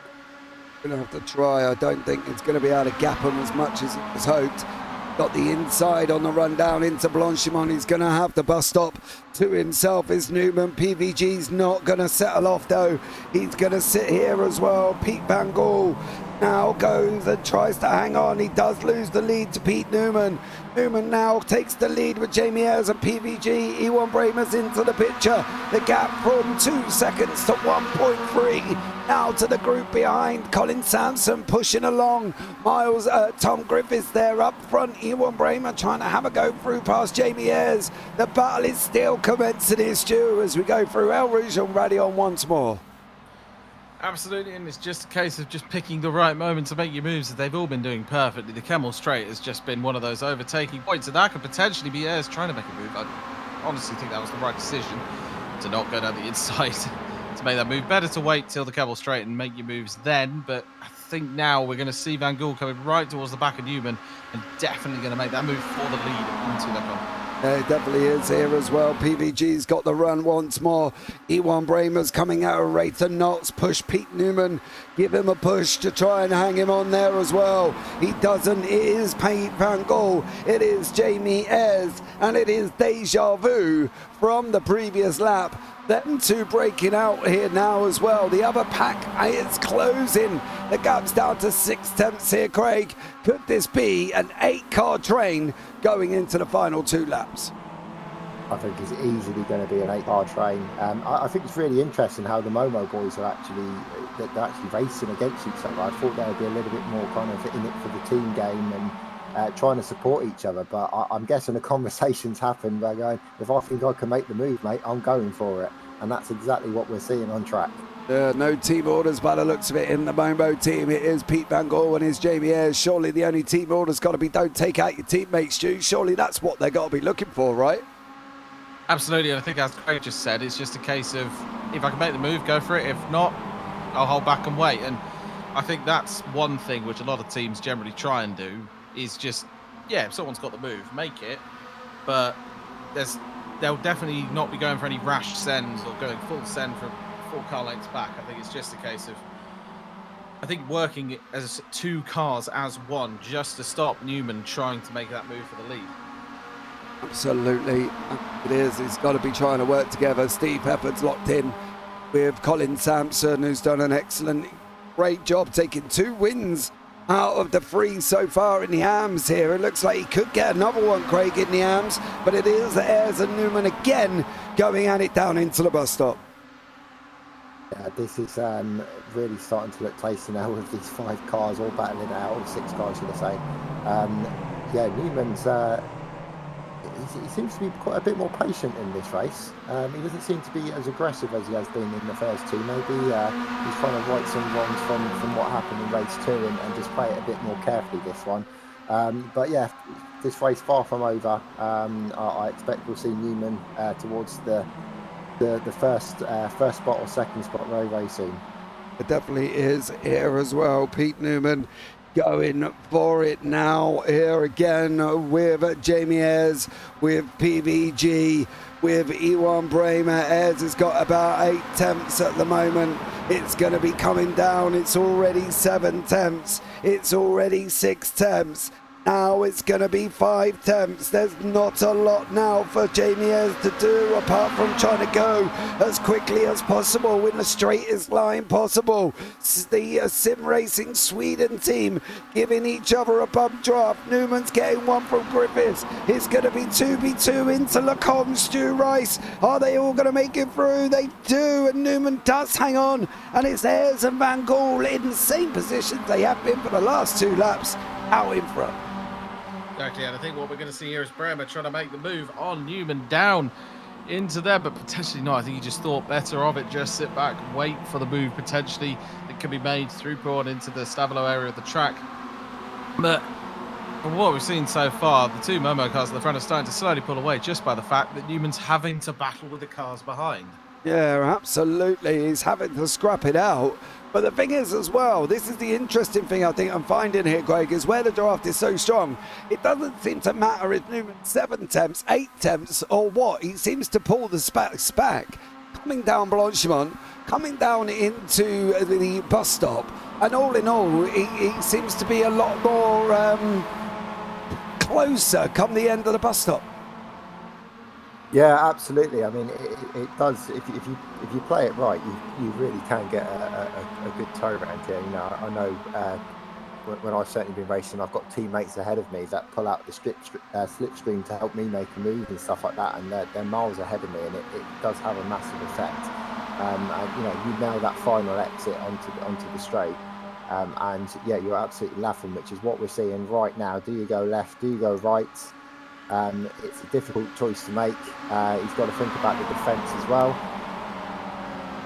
We're looking at 3. What? Oh, was that a contact? PVG still running only just. Jamie Ayres has been bullied out a little bit from Pete Newman. There's a very flying Dutchman and E1 Bramer trying to get involved here as well. This is it now, Stu. Final lap of the race. Who's going to get it, do we think? Who's going to win this?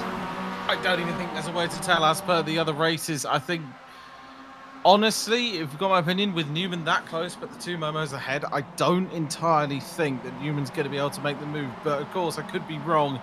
I personally think it's going to be one of the 2 at the front, Van Gaal or Ayres, to take the win here. Oh, Craig, what do you think? I don't know. I think Newman wants to right that wrong. I reckon he's going to pull out something magical on this lap. I really do. Well, here we go. We're going to find out. This is the final run down the Camel. It is PVG out in front with Jamie Ayres. Now Newman's being pushed along from E1 Bramer. He's also got John Sylvester giving him a little bit of a shove there as well. Now here comes Newman with Tom Griffiths tucked in right behind him. He's not going to get him this time down into Lacombe. He's got to be sitting there again. Out through Marmady they go, the right-hander. Now down into Ravage once more. It is Pete Newman still sitting in that 3rd place, Stu. We've still got Jamie Ayres and we've still got PVG, and we've only got half a lap to go. Exactly, and all we need to see here is good close racing, everyone just ensuring that they're staying in that train, because if you drop out of the draft at any point, it will just end in disaster most of the time because you're slow right down. But I do have a feeling that Ayers and Van Gool are going to battle this out into the last part of the sector, the final sector, because I'm not going to lie, if you could get the possibility of win, I'm sure anyone would, regardless of if your teammate is in front of you. Yeah, here he comes now, down into Fanier, the right left. Before we go round, curve Paul Ferrer, the double right-hander. Jamie Ayres with the hashtag keep fighting Craig spread across his Momo car. Once more, Craig is picked, unfortunately, Jamie, not you, Pete Newman there as well. So thank you for showing support to Craig there, Jamie, but clearly, same way. Jamie now with PBG in here as well. Down Blanchimont they go for the final time. Is Jamie Ayres going to hang on? Is Pete Newman going to absolutely bean it? He is. PBG's got the inside over Jamie Ayres. Pete Newman sit back praying they two come together. Now coming down into the final bus stop. PBG pulled Pete Newman, Jamie Ayres. Oh, Steve Evans joined the party. Oh my dearie me. We've got one more corner. It's coming down into La Source. It's side by side with the Momos. Pete Newman's in the back with the Pure Sims. Here he goes once more. Are we going to be able to get it? Is he going to be able to do it? Pete Newman now comes up the inside of Jamie Ayres. Ayres is going to have a run. Ayres is going to have a run over PBG. It's going to be PBG. Oh, they're not done. Is he going to get it? Oh.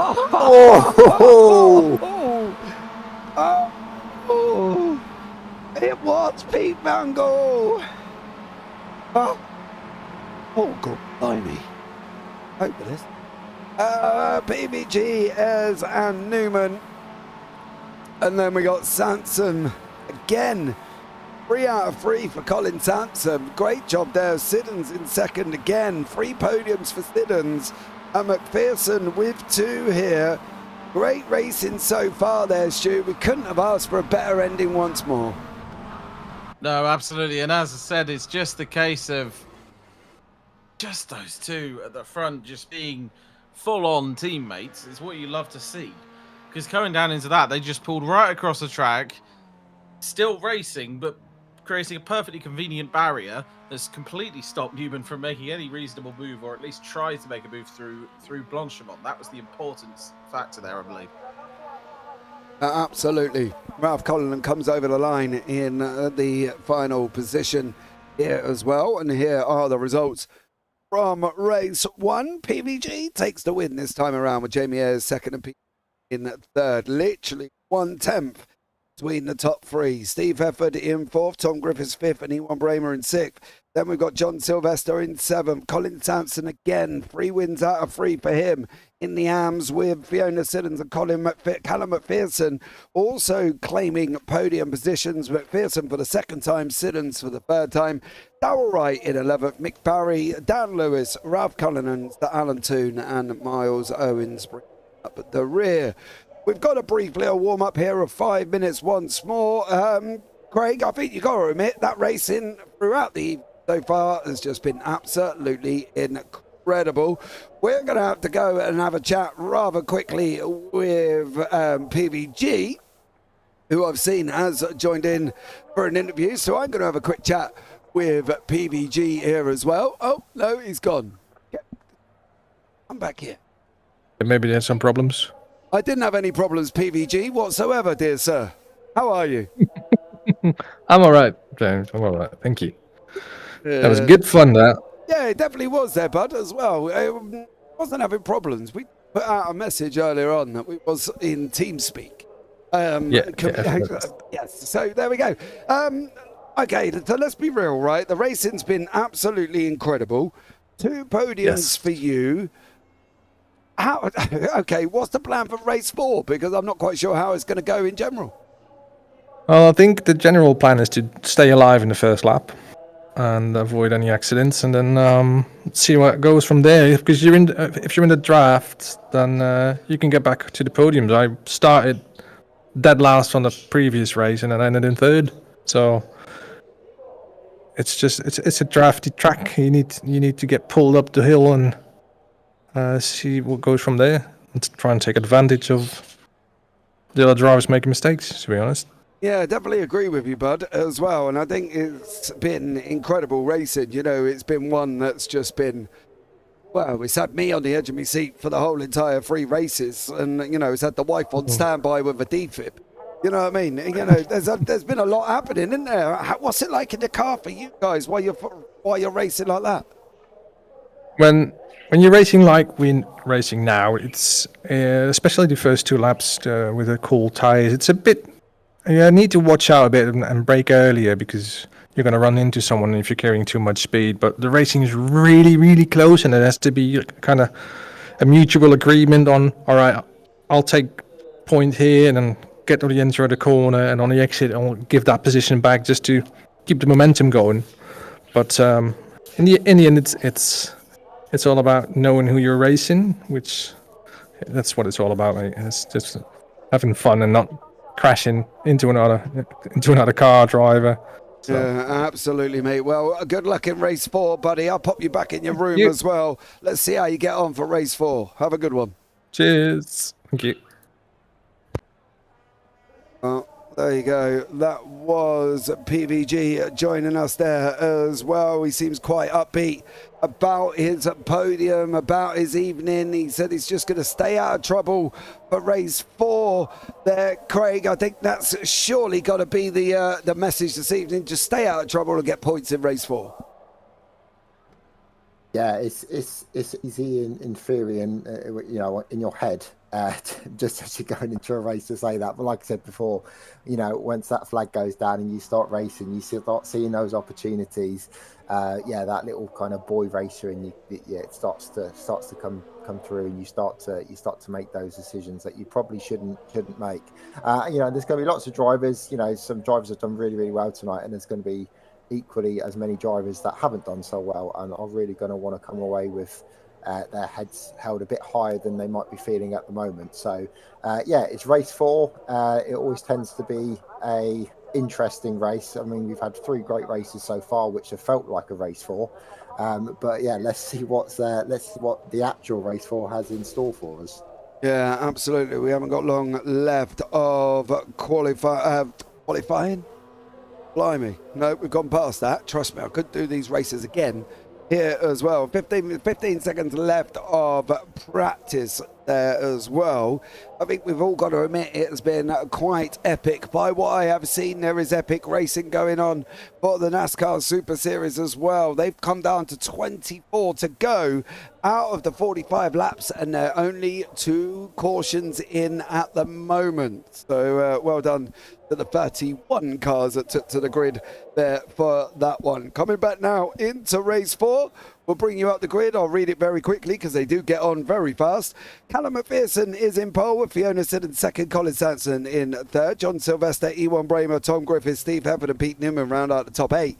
Jamie Ayres, Pete Van Gaal, Darrell Wright and Mick Barry behind that, with Dan Lewis, Ralph Cullinan, Sir Alan Toon and Miles Owens at the back.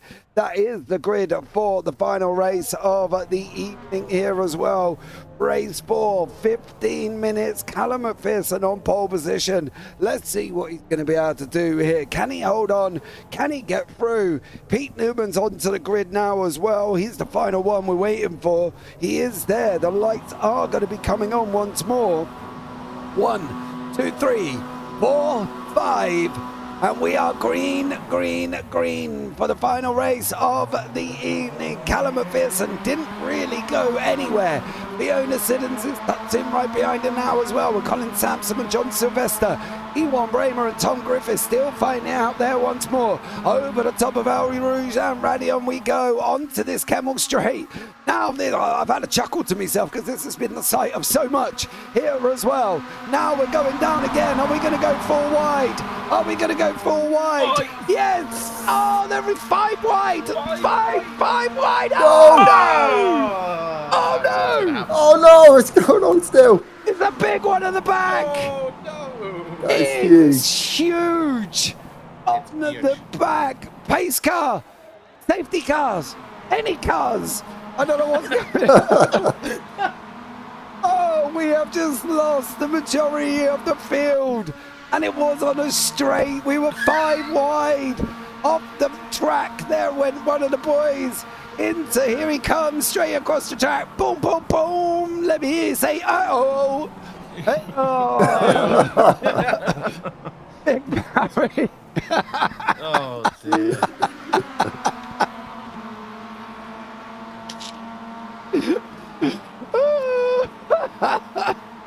Oh, dear me.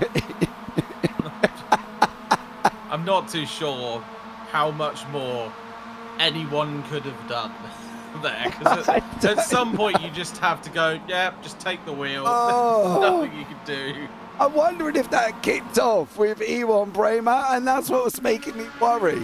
It was Bramer and Siddons. Bramer comes back on, slides on, hits Siddons, comes across the track, into Ayres, into Mangool, into Mick Barry, into the 74 as well, and a complete and utter wreck went on in the back. Welcome to race 4 of the UK SimRacers. Craig, surely this is bringing back old memories. It's I'll tell you now, I've seen much worse. To be fair, with bigger grids, but I've seen much worse than that. But I have to say that was a biggie, and it's one of those questions, isn't it? It's the risk versus the reward from those situations. So yes, it's race 4. Is going 5 wide down a straight really sensible? Probably not. And you know, look how many cars have been taken out as a consequence of that. So. Yeah, a little bit clumsy. Probably wasn't really necessary. But like I did say before, once you see those opportunities, that little kid boy racer comes out in you, and you want to take them. So I fully understand why drivers make that decision, because I've done it myself. So yeah, disappointing start to this race. Yeah, definitely there as well. But Siddons is in the pits, Van Gool's in the pits, Barry's in the pits. Miles Owens is out. I'm not entirely sure if Miles obviously may have had issues or just decided that enough was enough. Callum McPherson and Ralph Cullen are going side by side up through El Rouge and Radion. That's not going to end well. It did end well, just though, mind you, but we've got to run again with Pete Newman, John Sylvester and Tom Griffiths at the front of the field. Steve Hepburn tucked up right behind them as well. Ralph Cullen in the mix, fighting it out also here. And we go into Lacombe. It is going to be Newman, and already we've seen it, and literally we're only on lap 2 here, Stu, and we've lost what seems to be the majority of the field, with Ewan Bramer with a damaged car, Colin Sampson with half a car, and they're battling it out coming down the Kemmel into Lacombe. I'm not too sure what that's going to do to the aerodynamics of a Mazda, but I mean, evidently not too much, apart from in the corners. It's got lights.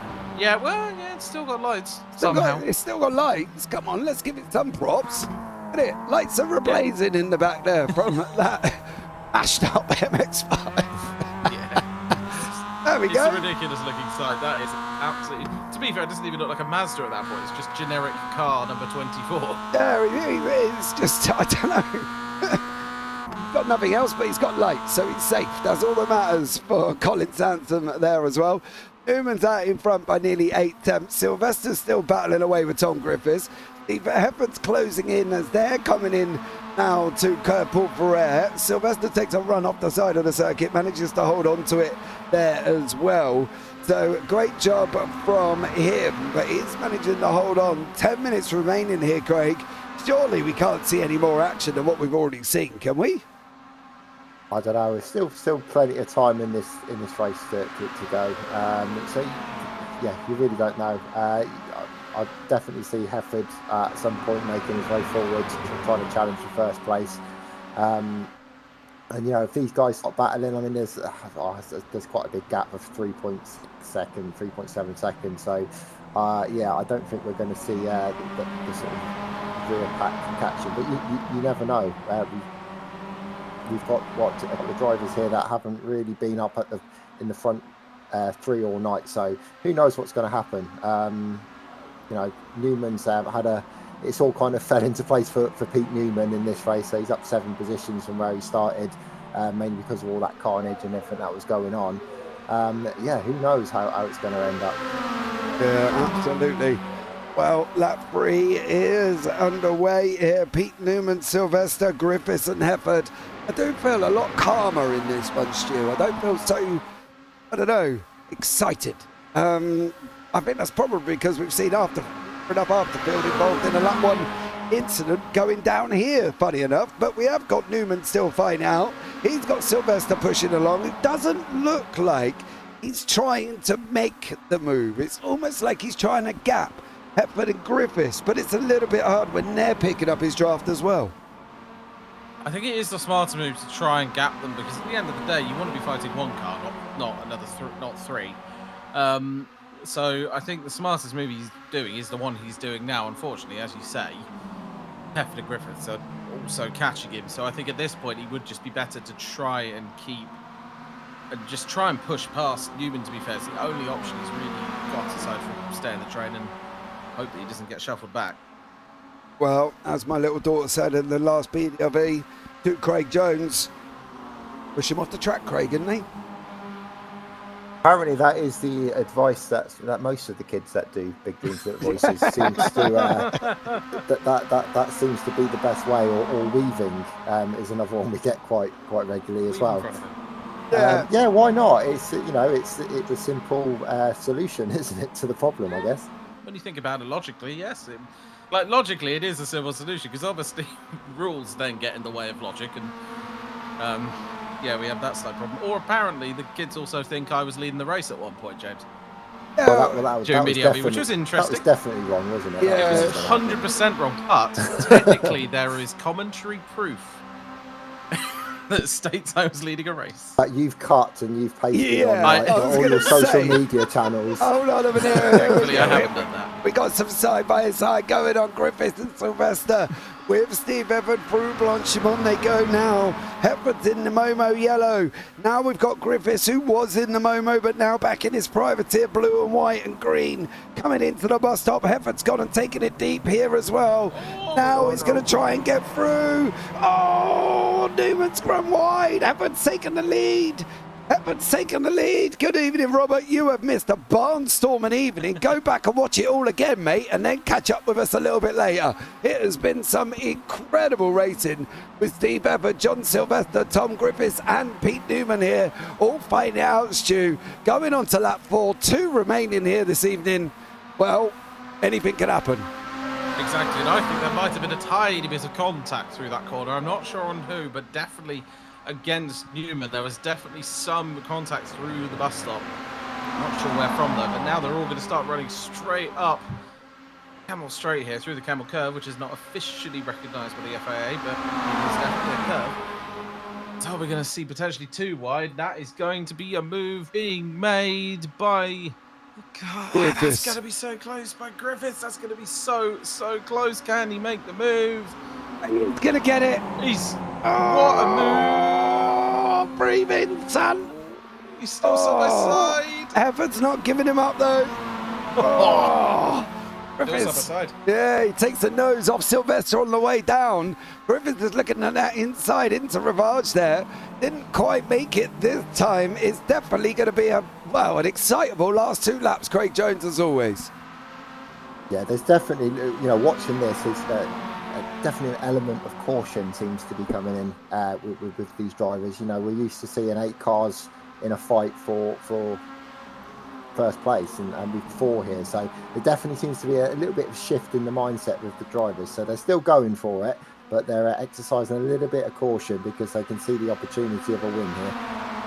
But they definitely can. Lap 4 down into Fanier now, through the right, through the left, now into Paul Ferrer once more. How is this one going to work out? Is it going to be Hefford? Is it going to be Griffiths? Is it going to be Sylvester? Is it going to be Newman? Behind that, we've got Ralph Cullinan. We've got Darrell Wright leading the AMs here this evening. What has happened to Colin Sanson? This is what happened to Colin. He was leading the AMs over the curb. He's bounced over that one. He's not going to stop that car. He's going to come back on. Round he goes for Colin Sampson on the exit of Intermarmedy. Now we're going on to the back straight through Blanchimont down to the bus stop. We've got 4 cars fighting out. We've got 2 laps remaining here, Stu. I don't know who's going to win. I think this one very much is a case of I have no idea who's going to win. It's just everyone is just battling constantly. The top 4 within 3 tenths, 2 tenths now. I mean, it's just, oh, my word. Half a second between the whole top 4 is just impressive, as we're going to see 2 wide with Pete Newman trying to get past Griffiths, who's making it stick, but as we've seen before, Kemmel Straight will put pay to that one, that's for certain. Yeah, absolutely there as well. Robert, I'm good. Did my first race in GT3s. I'm here to relax. Good luck with that. Yeah, I'm not too sure. That's probably been watch it from the beginning. Your heart rate will be going 10 to a dozen like mine was. But now we're on to the Kemmel for one final time on the white flag. Before the white flag here as well. Steve Heffert's holding the front with Pete Newman in third. He's going to be picking up a double. Now we've got John Sylvester. Here comes Newman now. Red Rum on the right-hand side in the 118. Is he going to be able to make it through? If you're old like me, you'll know who Red Rum is. Pete Newman nearly tries, but he's got himself into second. Is he going to make it into first by this final lap here, Craig? Who's going to do it? Come on, who's going to do it? It's just incredible how Pete Newman can come from that position and to even make a move on first place. And that's not just, Pete Newman, like I said, he's talented, but that's just how powerful that toe is down that straight. Single file at this point, obviously because there's fewer cars in it, and we were seeing much bigger toes when they were going too wide down the straight.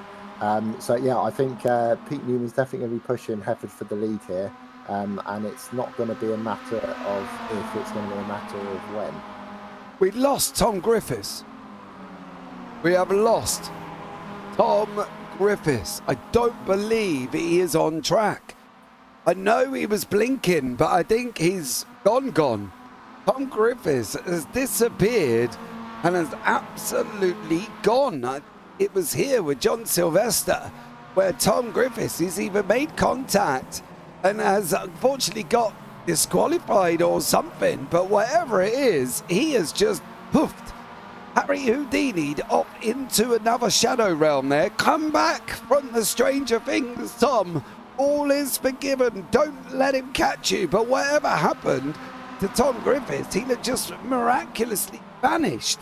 Around this point somewhere, we're going to see him just completely disappear again here. I'm wondering, could we think Stewie might have hit an incident limit?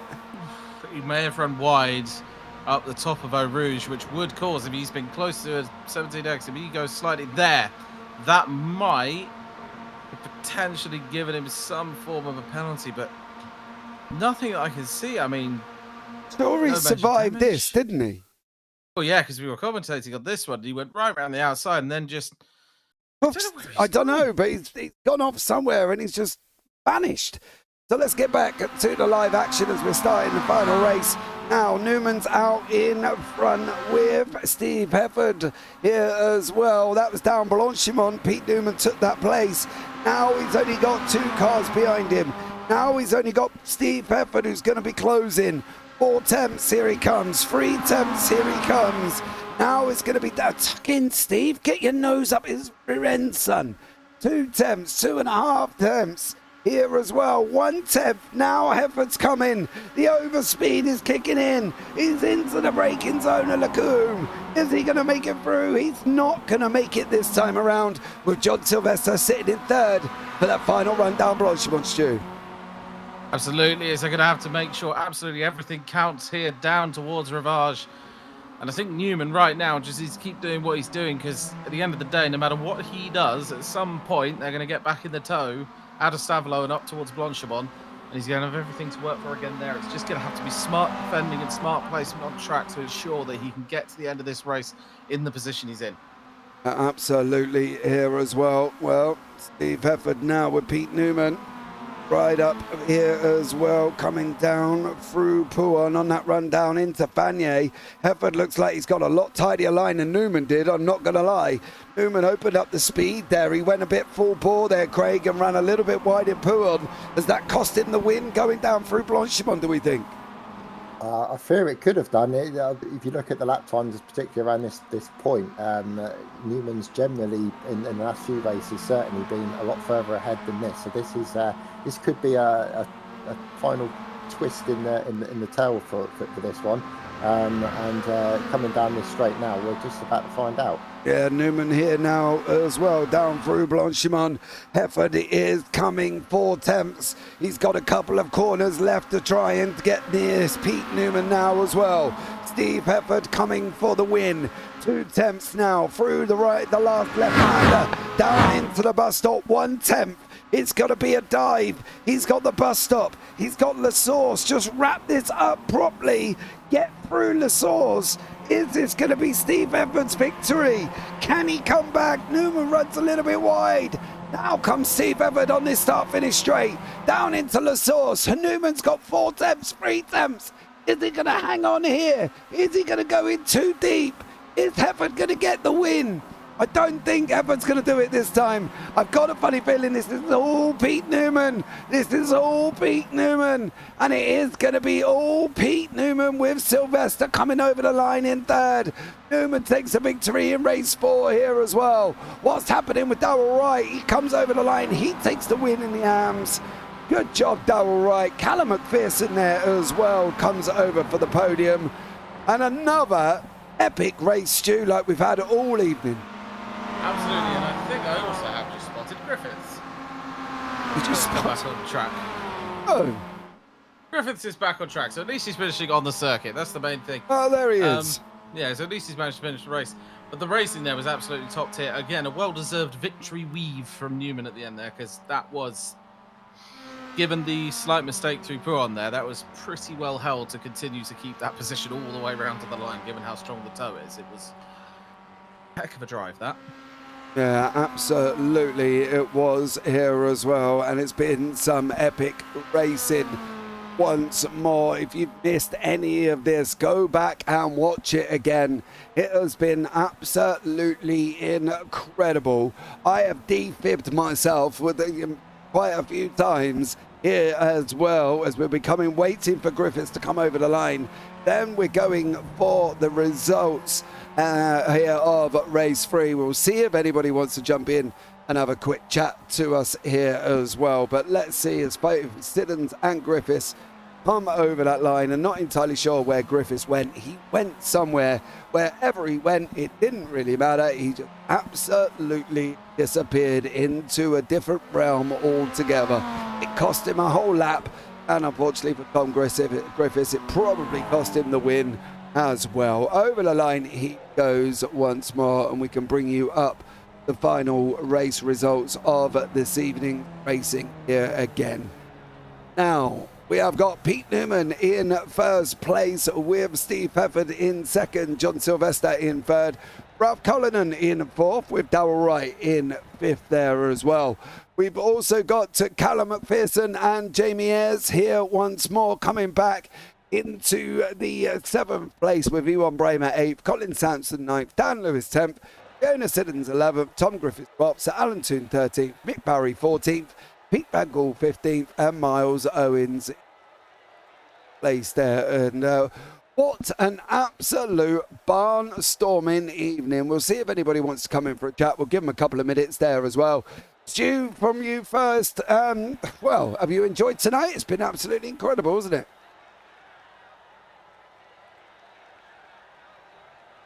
Can he unmute himself? That's going to be the question.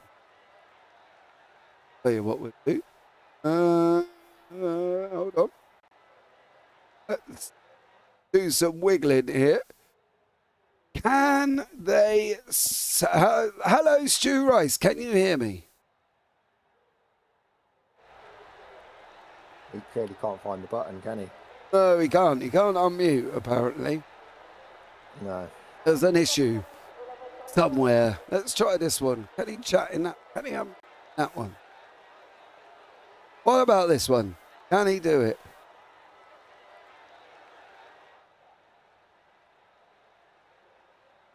Nope.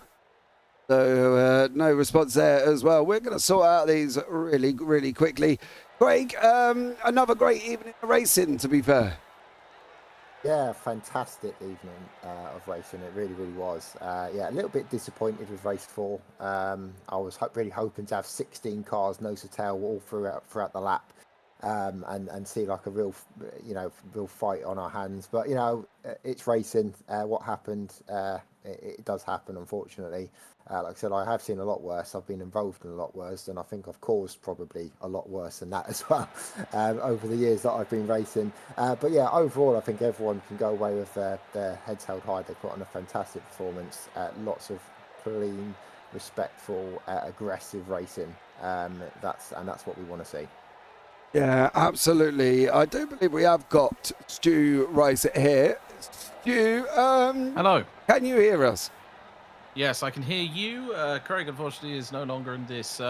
Which state you're hearing me from? No, he is sitting with me here as well. Stu, give us your final thoughts then. I think the racing was absolutely spectacular, and I think the twinning up this car and this track, surprisingly, I didn't think it would actually work as well as it did, but combination of the toe down the Camel Straight, down towards Blanchimont, just in general, the absolute skill of the drivers made that one heck of a race to watch and heck of a race to commentate. So thank you to every single driver who raced like an absolute champ in that one.